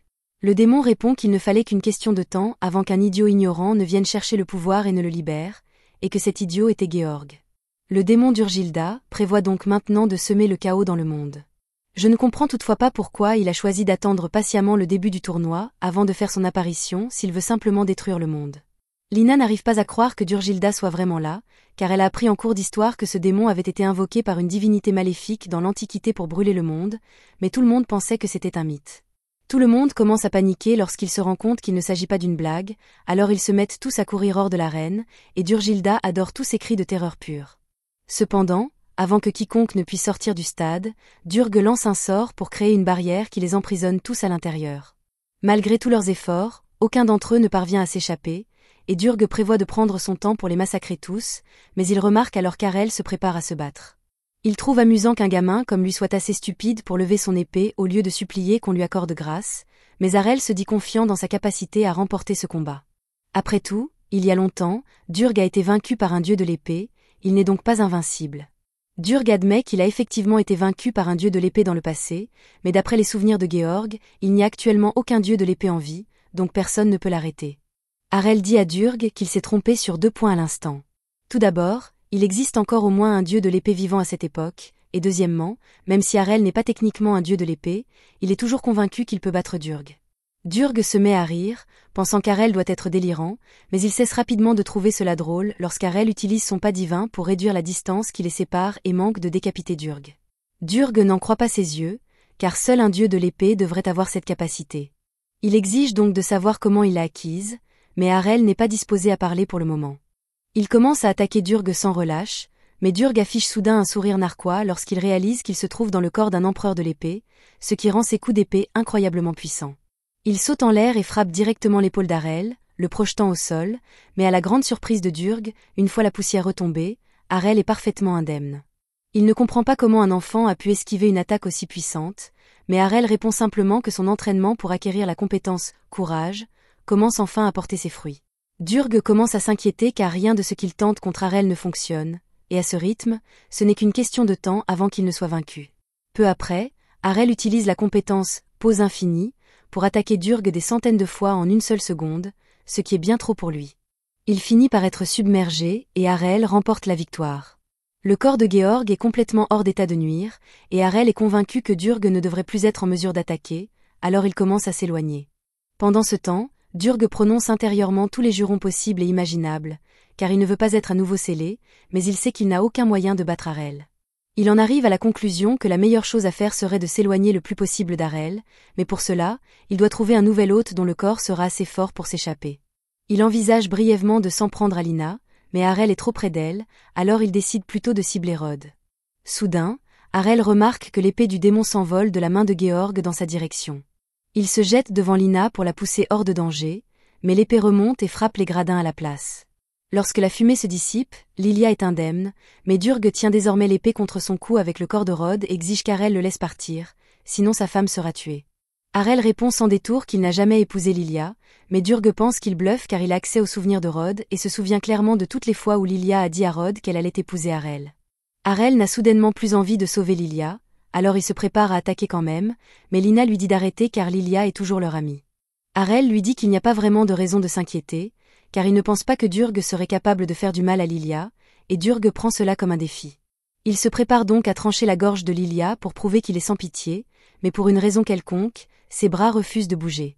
Rod est toujours conscient à l'intérieur de son corps, et il est hors de question qu'il reste les bras croisés à regarder sa fille se faire assassiner de ses propres mains. Il commence donc à se battre pour expulser Durg de son corps. Durg propose désespérément à Rod de lui rendre sa gloire passée s'il lui cède son corps. Si cela s'était produit quelques jours plus tôt, Rod aurait peut-être succombé à la tentation, mais grâce à Arel, il sait désormais que tout est possible à force de travail, et il n'a donc pas besoin du pouvoir de Durg. Rod reprend le contrôle de son corps et lance l'épée vers Arel, qui la coupe en morceaux, détruisant Durg pour de bon. Mais si briser l'épée suffit à se débarrasser de lui, alors pourquoi diable quelqu'un a-t-il pensé que c'était une bonne idée de la garder ? Plus tard, de retour à la guilde, Rod a retrouvé sa passion pour l'escrime, et grâce à toute la publicité qu'Arel a faite pour leur guilde, il y a beaucoup de nouveaux candidats qu'il doit former. Alors qu'il les bête brutalement, il leur crie qu'ils doivent cesser de compter autant sur leurs compétences et apprendre à se défendre. Mais les élèves le supplient tous d'avoir pitié car ils ne peuvent plus en supporter davantage. Pendant ce temps, l'un des élèves se cache derrière un mur à proximité lorsque Lilia l'aperçoit. Elle lui demande pourquoi il se relâche alors que lui et les autres sont censés s'entraîner, mais il lui répond que Rod est beaucoup trop intense et qu'il avait besoin d'une pause. Lilia admet que son père est devenu beaucoup plus passionné par l'art de l'épée depuis qu'il a rencontré Arel.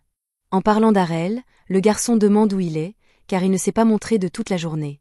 Lilia lui apprend qu'Arel a récemment quitté la guilde et que Lina est partie à sa recherche.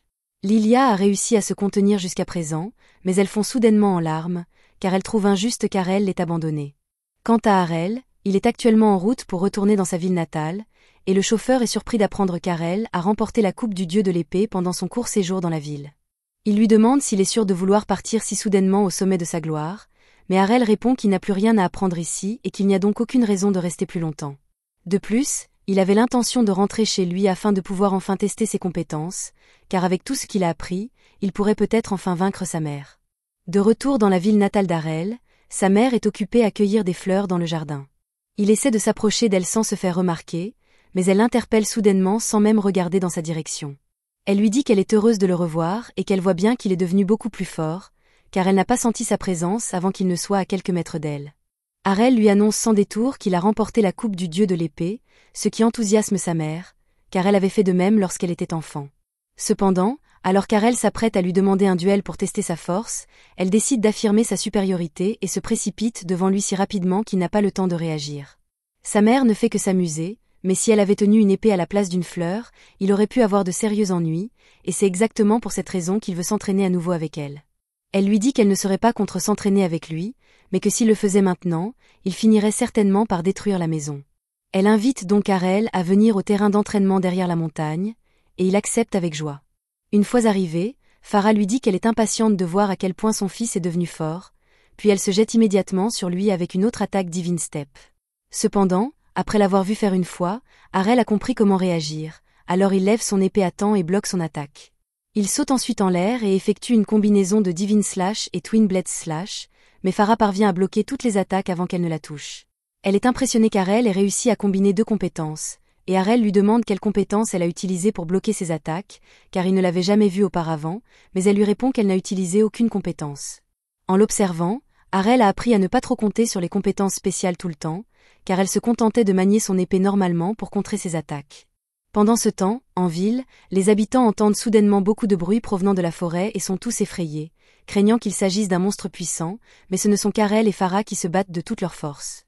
Farah tente d'utiliser présence divine pour ralentir Harel, mais il maîtrise déjà cette compétence, qui n'a donc plus aucun effet sur lui. Farah est impressionnée par les progrès d'Harel, alors elle dit qu'elle va sortir l'artillerie lourde, et Harel répond qu'il va faire de même. Ils se précipitent tous les deux vers l'autre et se frappent avec Infinite Break. Pendant ce temps, Lina vient également de rentrer chez elle, mais il n'y a personne et elle se demande si cela a un rapport avec les bruits forts qu'elle a entendus plus tôt, mais cela lui importe peu car elle veut juste revoir Harel. Elle frappe à sa porte pour voir s'il est chez lui, mais à sa grande surprise, c'est une petite fille qui lui ouvre. Elle suppose qu'il s'agit de la petite sœur d'Harel, alors elle lui demande si Harel est là, mais la fille jette un coup d'œil à la poitrine généreuse de Lina et devient jalouse. Elle traite Lina de vache et essaie de claquer la porte. Lina ne comprend pas pourquoi la fille n'arrête pas de la traiter de vache, mais elle maintient la porte ouverte et essaie d'expliquer qu'elle veut juste parler à Harel. Cependant, la fillette refuse de l'écouter et lui dit qu'Harel ne voudrait jamais avoir affaire à une vache comme elle. À ce moment-là, Harel et Farah reviennent, et Farah dit à la sœur d'Harel d'arrêter d'être impolie avec leur invité. La fillette est ravie de revoir Harel et se jette dans ses bras, mais elle se demande pourquoi lui et Farah ont l'air si abattus. Farah explique qu'elle et Harel se sont affrontés et qu'ils sont allés un peu trop loin. La sœur d'Harel demande qui a gagné, alors Farah lui répond qu'Harel a pris le dessus, ce qui étonne Lina, car Farah est une déesse de l'épée. Cependant, Harel dit que s'il a fini par gagner, c'est uniquement parce que Farah n'est plus au meilleur de sa forme depuis qu'elle a arrêté de s'entraîner sérieusement il y a des années, et il ne veut pas que cette victoire lui monte à la tête. Farah dit à Harel de ne pas parler ainsi, car cela la fait passer pour une vieille dame, mais il lui répond qu'elle est encore bien trop jolie pour être une vieille dame. Ils rentrent tous à l'intérieur et s'assoient à table pour discuter. Farah aimerait interroger Harel sur toutes les aventures qu'il a vécues dans la cité de l'épée, mais elle est beaucoup plus intéressée par la façon dont Harel et Lina se sont rencontrés, car elle adore les histoires d'amour. Harel explique que Lina et lui ont vécu ensemble pendant qu'il était à Sword City, et le visage de Farah s'illumine d'excitation après avoir entendu cela, mais Lina précise qu'ils étaient simplement membres de la même guilde et qu'il n'y a donc eu aucun comportement inapproprié entre eux. Harel demande à Lina pourquoi elle est venue lui rendre visite si soudainement, et elle répond qu'elle voulait lui demander pourquoi il avait soudainement abandonné la guilde comme ça. Harel est perplexe, car il est sûr d'avoir remis une lettre de démission officielle avant de partir, il n'est donc pas parti sans prévenir la guilde, mais ce n'est pas ce dont parle Lina. Elle lui dit qu'il aurait au moins pu venir lui dire au revoir en personne avant de partir, mais Harel n'y a pas prêté attention. Farah l'interrompt et dit qu'elle est heureuse qu'Harel est une amie qui se soucie suffisamment de lui pour faire tout ce chemin juste pour lui rendre visite, mais Lina lui répond que c'est en fait aussi sa ville natale, qu'elle serait donc revenue de toute façon, et que prendre des nouvelles d'Harel n'était pas la seule raison pour laquelle elle voulait venir ici. Elle se tourne donc vers Farah et lui demande si elle serait prête à l'accepter comme disciple. Farah ne s'attendait pas à une telle demande, mais avant qu'elle n'ait pu répondre à Lina, quelqu'un entre soudainement par la porte d'entrée et elle reconnaît la voix d'Evans. Evans entre dans la pièce à la recherche de Farah et lui dit qu'il a besoin de son aide pour une urgence, car un bruit terrifiant provenait de derrière la montagne il y a peu et qu'ils doivent se préparer au cas où il s'agirait d'un monstre. Farah et Harel comprennent immédiatement qu'ils sont la cause de la panique, mais Farah sait qu'elle se ferait gronder si elle lui disait la vérité, alors elle ment et lui dit qu'elle a déjà vaincu le monstre. Evans ne pose pas vraiment de questions, car il est simplement soulagé que le village soit en sécurité. Maintenant qu'il s'est calmé, il remarque que Lina est là et lui demande quand elle est revenue. Au début, Farah ne reconnaît pas Lina, car elle a beaucoup changé depuis son enfance, mais en y regardant de plus près, il constate qu'elle ressemble beaucoup à la défunte épouse d'Evans. Evans demande pourquoi Lina se trouve chez Farah, qui lui explique que Lina a simplement demandé à apprendre tout ce qu'il y a à savoir pour être une bonne épouse pour Harel. Evans fond en larmes de joie car il pense que sa fille va bientôt se marier, mais celle-ci panique et lui dit qu'elle voulait simplement demander à Farah de lui apprendre à mieux manier l'épée.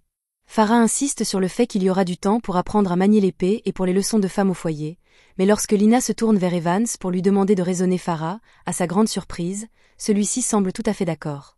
Après la mort de sa femme, il s'inquiétait pour l'avenir de Lina, car la seule chose qu'il savait lui enseigner était le maniement de l'épée. Il serait donc ravi que Farah lui enseigne quelques compétences ménagères, et Farah lui assure qu'il peut lui faire confiance pour s'occuper de Lina. Evans est reconnaissant d'entendre cela, alors il dit qu'il va retourner à ses occupations et qu'il va laisser Lina aux soins de Farah. Il lui dit de faire de son mieux, et Lina se demande comment les choses ont pu tourner ainsi. Pendant tout ce temps, le père d'Harel est occupé dans son bureau à travailler sur ses recherches en magie, mais il n'est pas surpris quand Harel entre, car il a entendu toute l'agitation plus tôt. Harel demande comment avancent les recherches de Léon, et celui-ci est heureux d'annoncer qu'il est sur le point de faire une découverte majeure. Si son hypothèse s'avère correcte, cela pourrait devenir une technique ultime. Cela mis à part, il demande à Harel s'il est vrai qu'il a ramené une jolie petite amie, et Harel ne le nie pas, mais il dit qu'il la décrirait plutôt comme belle que mignonne. Plus important encore, il dit qu'il y a quelque chose dont il voulait parler. Il vient de battre Farah dans un combat à l'épée, et il aimerait maintenant que Léon lui enseigne la magie. Cependant, Léon répond qu'il serait impossible pour Harel d'apprendre la magie, et qu'il devrait donc abandonner cette idée. Pendant ce temps, Farah est dans la cuisine avec Lina et essaie de lui apprendre à cuisiner. Lina accepte de faire de son mieux, mais comme elle n'a littéralement aucune expérience en dehors de l'épée, elle finit par réduire la table en miettes. Lina s'excuse pour les dégâts qu'elle a causés, mais Farah lui dit que ce n'est pas grave, car cela signifie simplement qu'elle devra commencer par les bases. Peu après, Harel et Léon finissent de réparer la table, mais tandis qu'Harel range les outils, il demande à Léon pourquoi il n'a pas simplement utilisé la magie pour réparer la table. Léon répond que Farah aime qu'il fasse les choses à la main, mais comme Harel veut le voir utiliser la magie, il prend la tasse cassée de Mira et jette un sort de reconstruction pour la réparer. Pendant qu'il range le matériel, il dit à Harel qu'il ne devrait vraiment pas se faire trop d'illusions en ce qui concerne la magie. Il a prouvé que même quelqu'un né sans classe pouvait apprendre à manier l'épée, mais que l'utilisation de la magie nécessite une grande réserve de mana, et que ce n'est pas quelque chose que l'entraînement peut améliorer. Harel admet qu'il lui serait impossible d'utiliser la magie sans disposer d'une grande réserve de mana, mais il demande si cela fonctionnerait tant qu'il aurait du mana. Léon répond qu'il pourrait probablement apprendre des sorts même sans appartenir à la classe des mages tant qu'il dispose de mana, mais il pense qu'il est peu probable qu'Harel ait de la magie en lui, car si c'était le cas, il aurait déjà accidentellement lancé au moins une forme de magie. Cependant, Harel affirme être sûr d'avoir de la magie en lui, car à Sword City, alors qu'il s'entraînait avec Lina, il a consommé beaucoup d'eau bénite de la guilde, alors Lilia est allée dans l'entrepôt et a trouvé un tas de potions mystérieuses qu'Harel a pu utiliser à la place. Lina a dit à Harel de ne pas les boire, car elles pouvaient être toxiques, mais il a pensé que boire du poison pourrait lui donner une compétence de résistance au poison, alors il a fait quand même.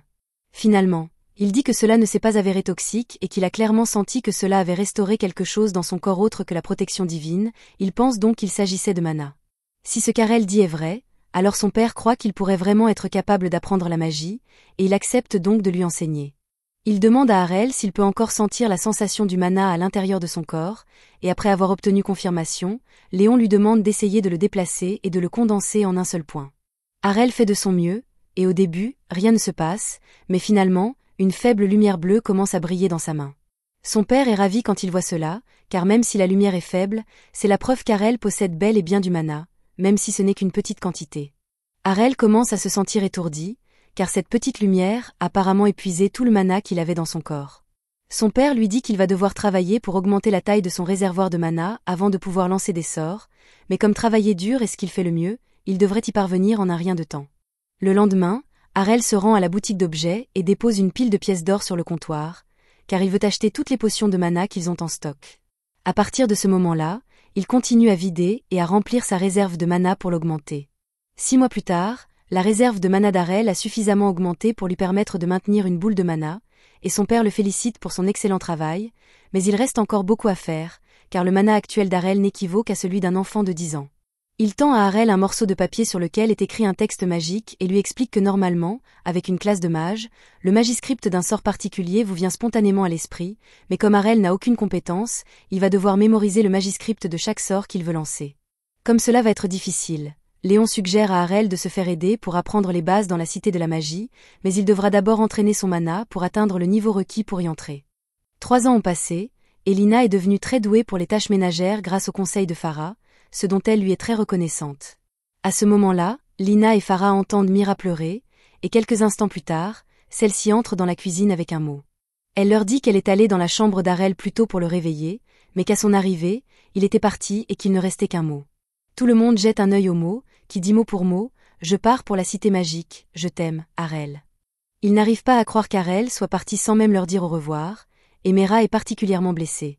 Arel avait bien mentionné qu'il s'intéressait à la cité magique, il était donc inévitable qu'ils finissent par partir, mais cela rend Mira très triste, et Farah la réconforte en la serrant dans ses bras. Lina est également triste qu'Arel soit partie si brusquement, mais elle se rend compte qu'elle n'a pas le droit de se plaindre puisqu'elle a en quelque sorte fait la même chose à son père lorsqu'elle est partie pour la cité des épées, mais elle n'avait aucune idée à quel point cela pouvait être douloureux d'être abandonnée ainsi. Farah prend également Lina dans ses bras et lui dit qu'elle ferait mieux de ne pas disparaître à son tour, mais Lina n'a jamais eu l'intention de partir alors qu'elle a encore tant à apprendre de Farah. Farah est heureuse d'apprendre que Lina restera même si Arel est partie, mais même si elle ne s'inquiète pas particulièrement pour sa sécurité, elle aimerait que lui et sa sœur aînée Aster se soucient un peu plus des sentiments des autres. Pendant ce temps, Arel est déjà dans une calèche en route pour la ville de Magic, mais le cocher lui dit qu'il faudra encore 2 jours pour y arriver, il devra donc patienter. Le cocher dit à Arel qu'il est vraiment intrigué, car il y a 3 ans, il a fait sensation dans la ville des épées, puis il a disparu et est rentré chez lui immédiatement, et maintenant, il veut aussi aller dans la ville de Magic. Arel se rassied sur son siège, et l'enfant assis à côté de lui demande s'il se rend vraiment à la ville de la magie, car il semble un peu trop âgé pour postuler à l'institut de magie. À ce moment-là, la fille assise en face de lui crie à Keto d'arrêter d'être impoli, car Arel est clairement nul en magie et a probablement échoué plusieurs fois aux examens d'entrée de l'institut de magie, c'est pourquoi il revient aujourd'hui pour postuler à nouveau.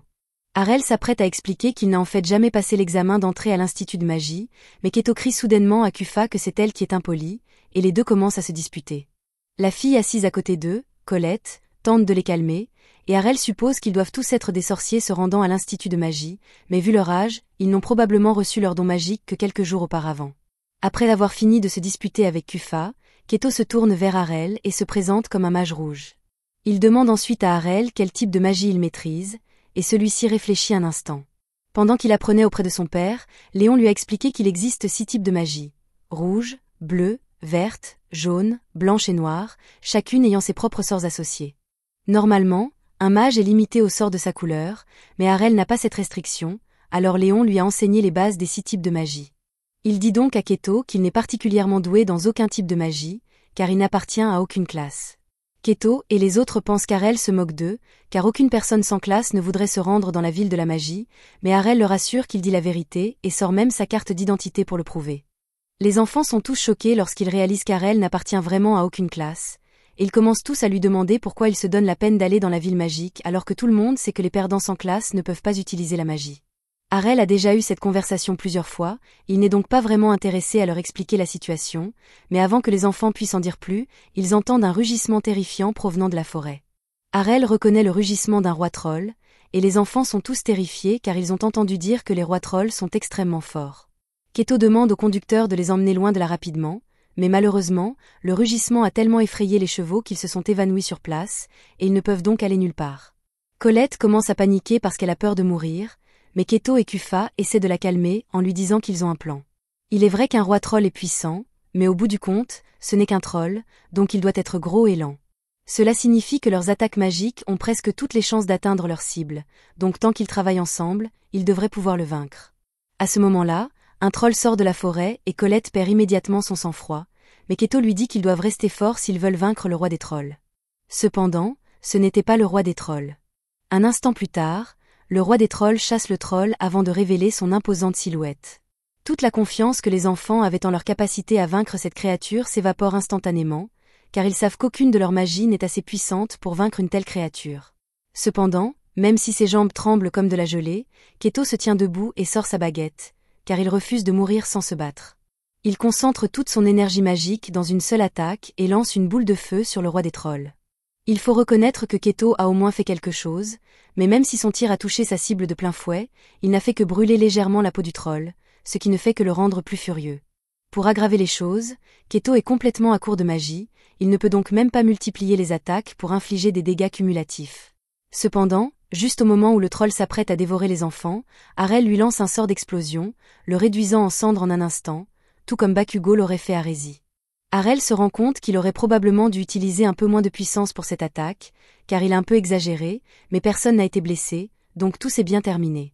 Les enfants n'arrivent pas à croire qu'Arel ait utilisé un sort d'explosion, car c'est une compétence exclusive à la classe des archimages, mais il ne leur donne aucune explication et se dirige plutôt vers les chevaux pour les soigner afin qu'ils puissent reprendre la route. Le conducteur remercie Arel pour son aide et dit qu'il espère qu'ils ne rencontreront plus de problèmes de ce genre, mais tout à coup, Keto s'agenouille devant Arel et commence à s'excuser sincèrement de s'être moqué de lui plus tôt, car il ne savait pas qu'Arel était un archimage. Arel le corrige et lui dit qu'il n'est pas un maître de la magie, mais cela n'empêche pas Keto de lui demander de devenir son élève. Arel lui dit qu'il n'est vraiment pas un maître et sort à nouveau sa carte d'identité pour leur montrer qu'il n'appartient toujours à aucune classe, mais Kufa dit que la carte doit être fausse et qu'il doit cacher son identité pour une raison quelconque. Arel tente désespérément de les corriger, mais rien de ce qu'il dit ne parvient à convaincre leurs petits esprits. Alors ils décident de laisser tomber et remontent dans la calèche afin qu'ils puissent poursuivre leur voyage vers la ville de la magie. Une fois arrivés, ils disent au revoir au conducteur, et Keto ne quitte plus Arel d'une semelle, tel un élève loyal. Il demande à Arel s'il compte passer l'examen d'entrée à l'Institut Rouge, mais celui-ci est un peu perplexe, car il ne savait pas que les examens d'entrée étaient séparés. Les enfants lui expliquent qu'il existe un institut pour chaque type de magie, donc Kufa passera l'examen d'entrée de l'Institut de magie bleue et Colette passera l'examen de l'Institut de magie verte. Quant à Keto et Arel, ils passeront tous les deux l'examen d'entrée de l'Institut Rouge, mais Arel craint un peu de ne pas être autorisé à passer l'examen ici parce qu'il n'a pas de classe, comme cela s'est produit dans la Cité des Épées. Keto et lui arrive plus tard à l'Institut Rouge, et après avoir rempli et soumis sa demande d'inscription, la réceptionniste lui demande s'il est sûr que tout ce qu'il a écrit est exact. Arel le confirme, alors elle lui donne un numéro et lui dit d'attendre son tour pour passer l'examen. Arel est surpris et lui demande pourquoi elle le laisse passer l'examen, alors qu'elle sait qu'il n'appartient à aucune classe sociale, mais la dame lui répond que tout le monde a le droit de passer l'examen et qu'elle n'a donc aucune raison de le refuser simplement parce qu'il n'appartient à aucune classe sociale. Arel a encore du mal à croire qu'il soit traité de manière aussi équitable ici, mais c'est un changement agréable par rapport à la discrimination habituelle. Keto et lui se rendent ensemble à la salle d'examen, et à leur arrivée, ils aperçoivent un enfant en train de lancer un sort de boule de feu sur un chevalier. L'instructeur approuve la puissance dégagée, il dit donc à l'enfant qu'il est admis et appelle le candidat suivant. Un garçon blond sort de la foule et plaisante en disant qu'il trouve amusant que tous les autres candidats utilisent des sorts de niveau débutant et qu'il pourrait faire beaucoup mieux. Les autres sont agacés par ses commentaires, mais le garçon est déjà un mage de niveau avancé, il a donc le pouvoir de soutenir ses vantardises. Il demande à l'instructeur s'il peut détruire le mannequin avec sa magie, ce qui lui est accordé. Il prépare alors sa baguette et lance une intense colonne de feu autour du mannequin. Tout le monde est impressionné par le niveau de puissance du garçon, et même Keto admet qu'il est talentueux, mais il dit qu'Arel est encore meilleur. Le garçon s'offusque de cette remarque, car il est convaincu que personne ici n'est aussi fort que lui, mais il n'est pas assez immature pour se battre à ce sujet, alors il ignore les railleries de Keto. Cependant, Arel n'apprécie pas que Keto cherche la bagarre sans raison, alors il lui dit de se taire. Le garçon suppose que cela signifie qu'Arel reconnaît sa supériorité. Après tout, ce n'est pas tous les jours qu'on rencontre un mage assez puissant pour faire fondre complètement une armure. Cependant, Arel fait remarquer que l'armure est toujours intacte, et le garçon reste sans voix car il ne comprend pas comment elle a pu résister à son attaque. L'instructeur voit la confusion sur son visage et lui explique que l'armure est en fait faite de mithril, ce qui la rend difficile à détruire. Keto se moque du garçon qui se vante autant alors qu'il n'a pas réellement détruit l'armure, mais Arel lui donne une tape sur la tête, car il n'a pas le droit de se moquer de la force de quelqu'un d'autre alors qu'il est plus faible. C'est au tour d'Arel de passer l'examen, et comme c'est la première fois qu'il teste sa magie sur du mithril, il décide de se donner à fond pour une fois. Il prépare sa baguette, et après avoir rassemblé la magie nécessaire, il lance le sort d'éruption sur l'armure. Au début, il ne semble pas s'être passé grand-chose, car la seule chose que les enfants peuvent voir est une fine ligne de feu qui frappe l'armure. Le garçon commence alors à plaisanter en disant qu'Arel n'est peut-être pas aussi doué que Keto le prétendait. Cependant, une seconde plus tard, le centre de l'armure commence à rougeoyer et fond instantanément en une flaque de mithril en fusion. Le garçon n'en croit pas ses yeux, car le sort d'éruption ne devrait pas être assez puissant pour faire fondre le mithril. Harel lui répond qu'il a raison, mais qu'avant de lancer le sort, il a apporté quelques modifications afin de concentrer la puissance en un seul point, ce qui a suffisamment augmenté la chaleur pour faire fondre le mithril. Le garçon est stupéfait d'apprendre qu'Harel a modifié son sort, car il ne savait même pas que c'était possible, mais maintenant qu'Harel a réussi le test, il décide de se rendre à l'examen d'entrée de l'Institut Bleu. Là, il trouve Kufa, qui vient de réussir son test en frappant l'armure avec une boule d'eau, et elle est choquée de le voir ici, car elle pensait qu'il postulait à l'Institut de magie rouge. L'instructeur appelle alors le candidat suivant, qui se trouve être Harel. Il s'avance et lance plusieurs dizaines de pics de glace, brisant l'armure de mithril d'un seul coup. Il se retourne alors et s'éloigne, car sa prochaine étape est l'Institut Vert. Cependant, alors qu'il se dirige vers le bâtiment, il remarque Colette allongée sur le sol à l'extérieur, et il s'approche pour lui demander si tout va bien. Elle est surprise de le voir ici, mais lorsqu'il lui demande pourquoi elle est accroupie dehors, elle lui répond qu'elle est tellement nerveuse qu'elle n'arrive même pas à entrer pour s'inscrire à l'examen. C'est le genre de personne qui ne rend pas bien sous pression, et d'habitude, Keto et Kufa l'aideraient à se calmer, mais ils ne sont pas autorisés à l'accompagner dans la salle d'examen. Elle lui demande ce qu'il fait habituellement lorsqu'il est nerveux, mais en toute honnêteté, Harel n'a jamais été nerveux de sa vie. Il demande à Colette de lui expliquer ce que l'on ressent lorsqu'on est nerveux, alors elle lui répond que c'est un peu comme avoir peur de l'échec, mais Harel ne comprend pas non plus, car s'il est devenu aussi fort, c'est justement parce qu'il s'est permis d'échouer à maintes reprises pendant son entraînement. Selon lui, la plupart des échecs dans la vie n'entraînent pas la mort, et cet examen d'entrée ne met pas sa vie en danger, donc Colette n'a vraiment aucune raison d'avoir peur. Colette est surprise, car elle ne pensait pas qu'Harel serait aussi perspicace, mais c'était vraiment un bon conseil. Elle remercie Harel pour son aide et lui dit qu'elle va finalement passer l'examen. Ils entrent donc tous les deux dans le bâtiment et s'inscrivent. Harel est appelé en premier et on lui demande de lancer un sort pour faire tourner le moulin à vent. Il lance donc Tornade, mais il le détruit involontairement car il ne s'était pas rendu compte qu'il était fait de bois ordinaire. Tout le monde est impressionné par sa performance, puis l'instructeur appelle Colette pour qu'elle passe à son tour, mais elle recommence à stresser parce qu'elle ne peut pas faire quelque chose d'aussi cool qu'Harel. Elle pense à abandonner, mais elle se souvient des paroles d'Harel et décide de faire de son mieux quand même. Pendant ce temps, Harel part et se rend aux instituts jaunes et blancs pour passer les examens. Une fois ceci terminé, il se rend à l'Institut Noir, mais cet endroit semble vraiment délabré. Alors qu'il traverse le hall, il aperçoit une boîte en carton d'où sortent deux yeux, et une seconde plus tard, une femme arrive en panique et lui demande s'il a vu son Gouy. Harel lui montre la boîte par terre, mais il commence à paniquer. La femme court vers la boîte et est soulagée d'y trouver Gouy. Elle le présente comme la chimère qu'elle a récemment créée à partir d'un mélange d'animaux aléatoires, et Harel ne sait vraiment pas quoi répondre. À ce moment-là, un squelette lui tape sur l'épaule et lui souhaite la bienvenue au Black Institute, mais cela déclenche l'instinct d'Harel, qui lui coupe la tête par réflexe. La tête du squelette roule sur le sol, et son corps la poursuit tout en disant à Harel qu'il est vraiment impoli de couper la tête d'une dame comme ça. Harel n'a toujours aucune idée de ce qui se passe ici, mais il voit bien qu'elle n'est pas hostile, alors il n'attaque plus. Le squelette s'appelle Natalia, et elle explique à Harel qu'elle est responsable du Black Institute, mais comme ils reçoivent rarement des candidats ici, il n'y a pas d'examen et Harel est donc automatiquement accepté. La situation s'est avérée plus étrange qu'il ne l'aurait imaginé, mais le bon côté des choses, c'est qu'il a atteint son objectif d'être admis dans les 6 instituts. Harel retrouve ensuite les enfants et leur annonce qu'il a terminé tous ses examens, mais ils sont stupéfaits d'apprendre qu'il possède des cartes d'étudiants des 6 écoles de magie. Keto ignorait qu'il était possible d'être accepté dans plusieurs établissements, mais apparemment, les 6 écoles de magie ne partagent pas leurs informations sur les étudiants entre elles, et aucune d'entre elles ne sait donc qu'Harel mène plusieurs activités de front. De plus, il s'est assuré de remplir correctement tous les documents d'admission, et aucune règle n'interdit de fréquenter plus d'un établissement, il ne pense donc pas avoir de problème. Cependant, lorsqu'il consulte son emploi du temps, il se rend compte qu'il a bel et bien un problème, car les horaires des différents cours se chevauchent et il est impossible d'être à 2 endroits à la fois.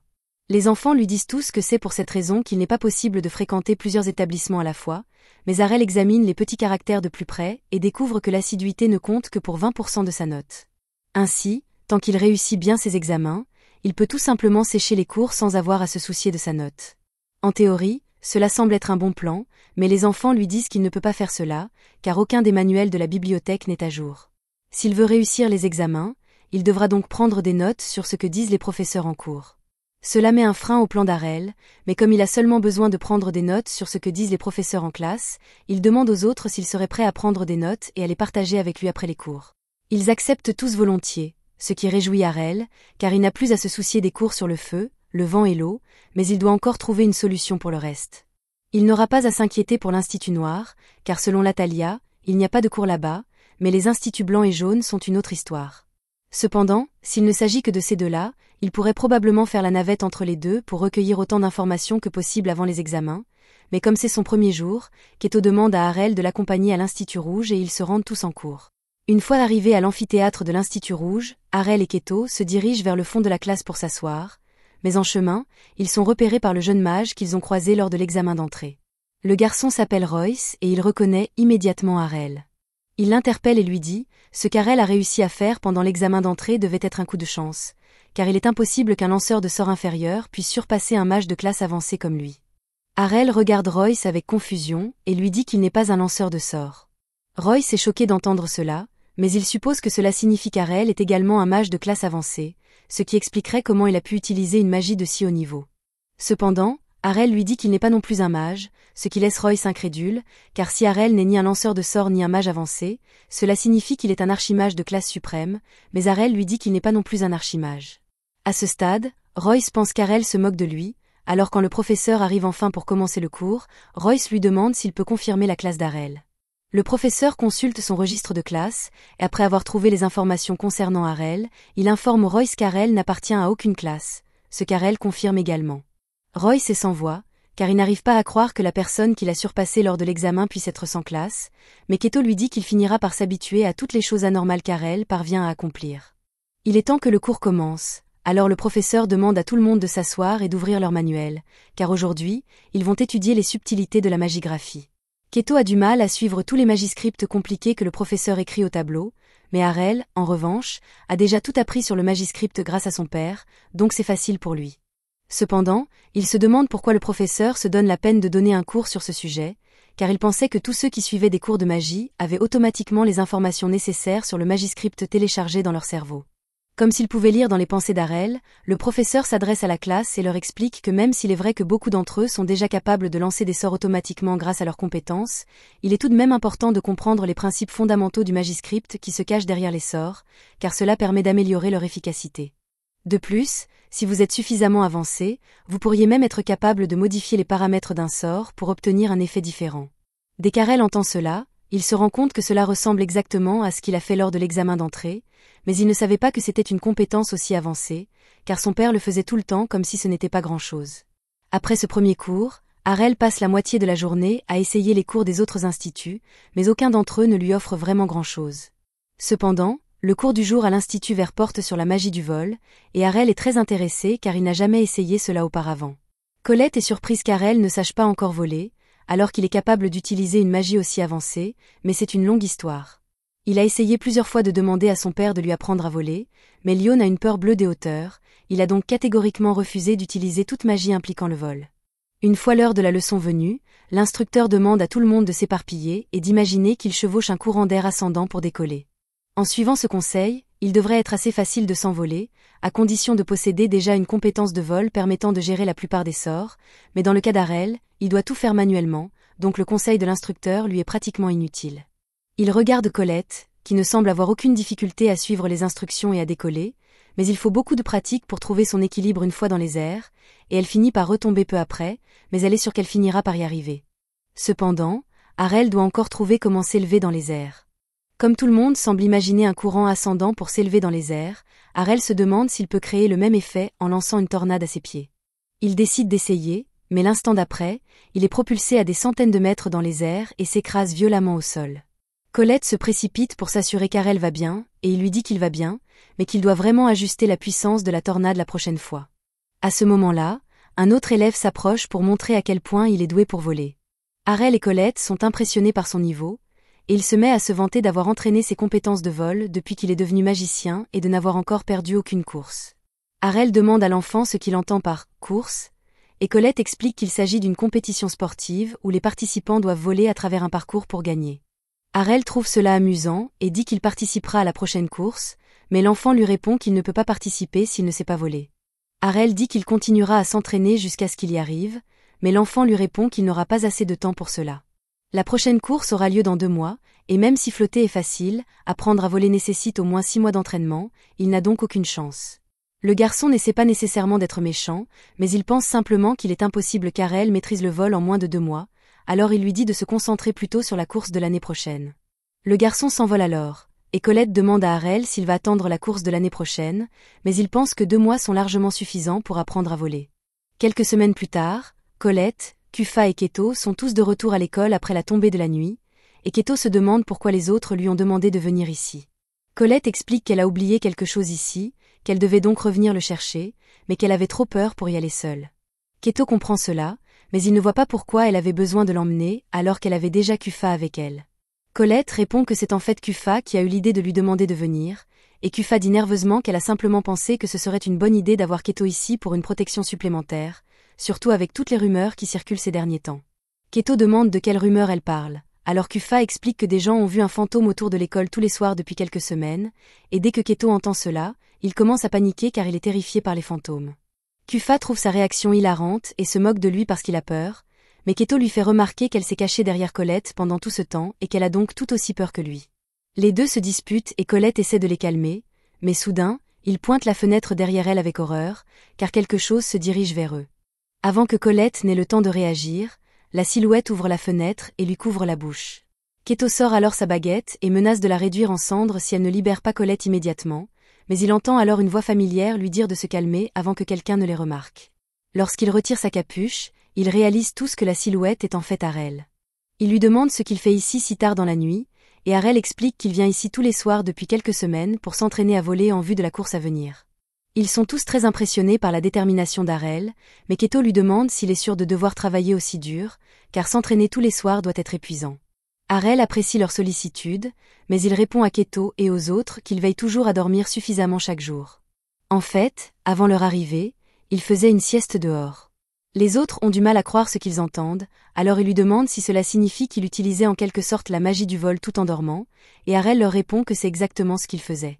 Cela l'aide à stabiliser le sort au point que cela devient une seconde nature pour lui, et cela augmente également sa réserve de mana, ce qui est très efficace pour l'entraînement.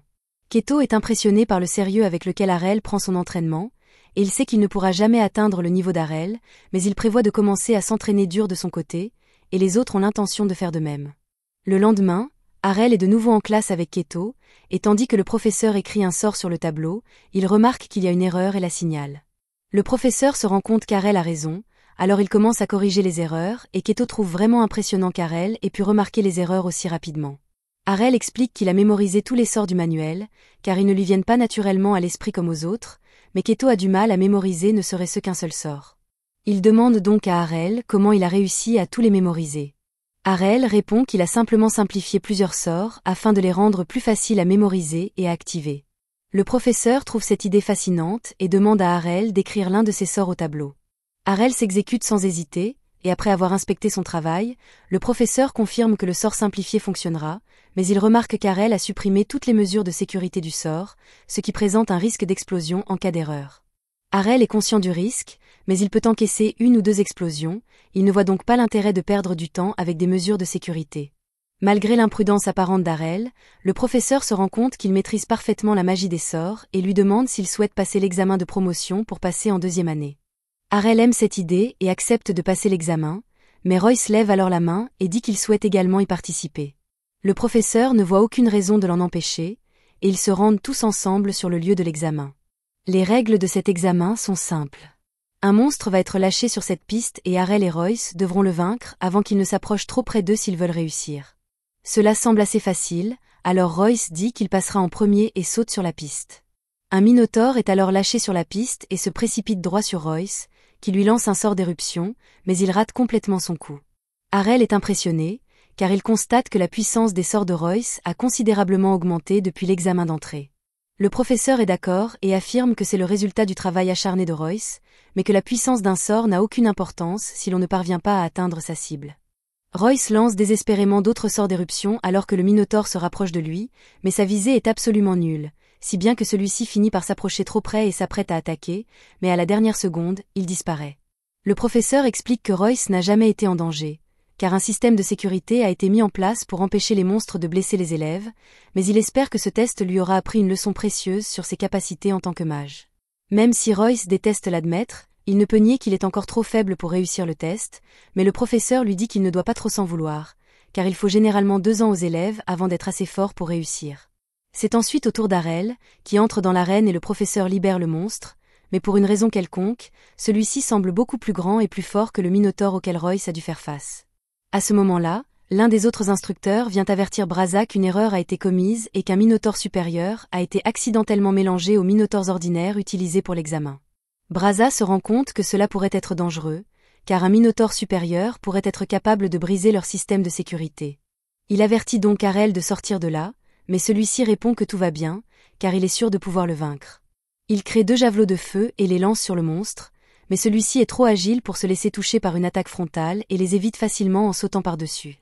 Cependant, Arel avait déjà prévu cela, il fait donc tourner les javelots en plein vol et frappe le Minotaure dans le dos, ce qui lui laisse suffisamment de temps pour l'incinérer avec son sort d'éruption modifié. Arel a ainsi réussi l'examen de promotion, et plus tard dans la journée, Keto raconte à tout le monde à quel point Arel était génial, mais Kufa remarque qu'il semble contrarié pour une raison quelconque. Elle lui demande donc ce qui ne va pas. Arel répond qu'il n'a été autorisé à passer l'examen de promotion plus tôt que prévu que parce que le professeur l'avait recommandé, mais que cette promotion ne s'applique qu'au sein de l'Institut Rouge. Il doit donc maintenant trouver un moyen de convaincre les professeurs des autres écoles de faire de même. C'était la fin de l'épisode 8. Abonnez-vous pour ne pas manquer le prochain.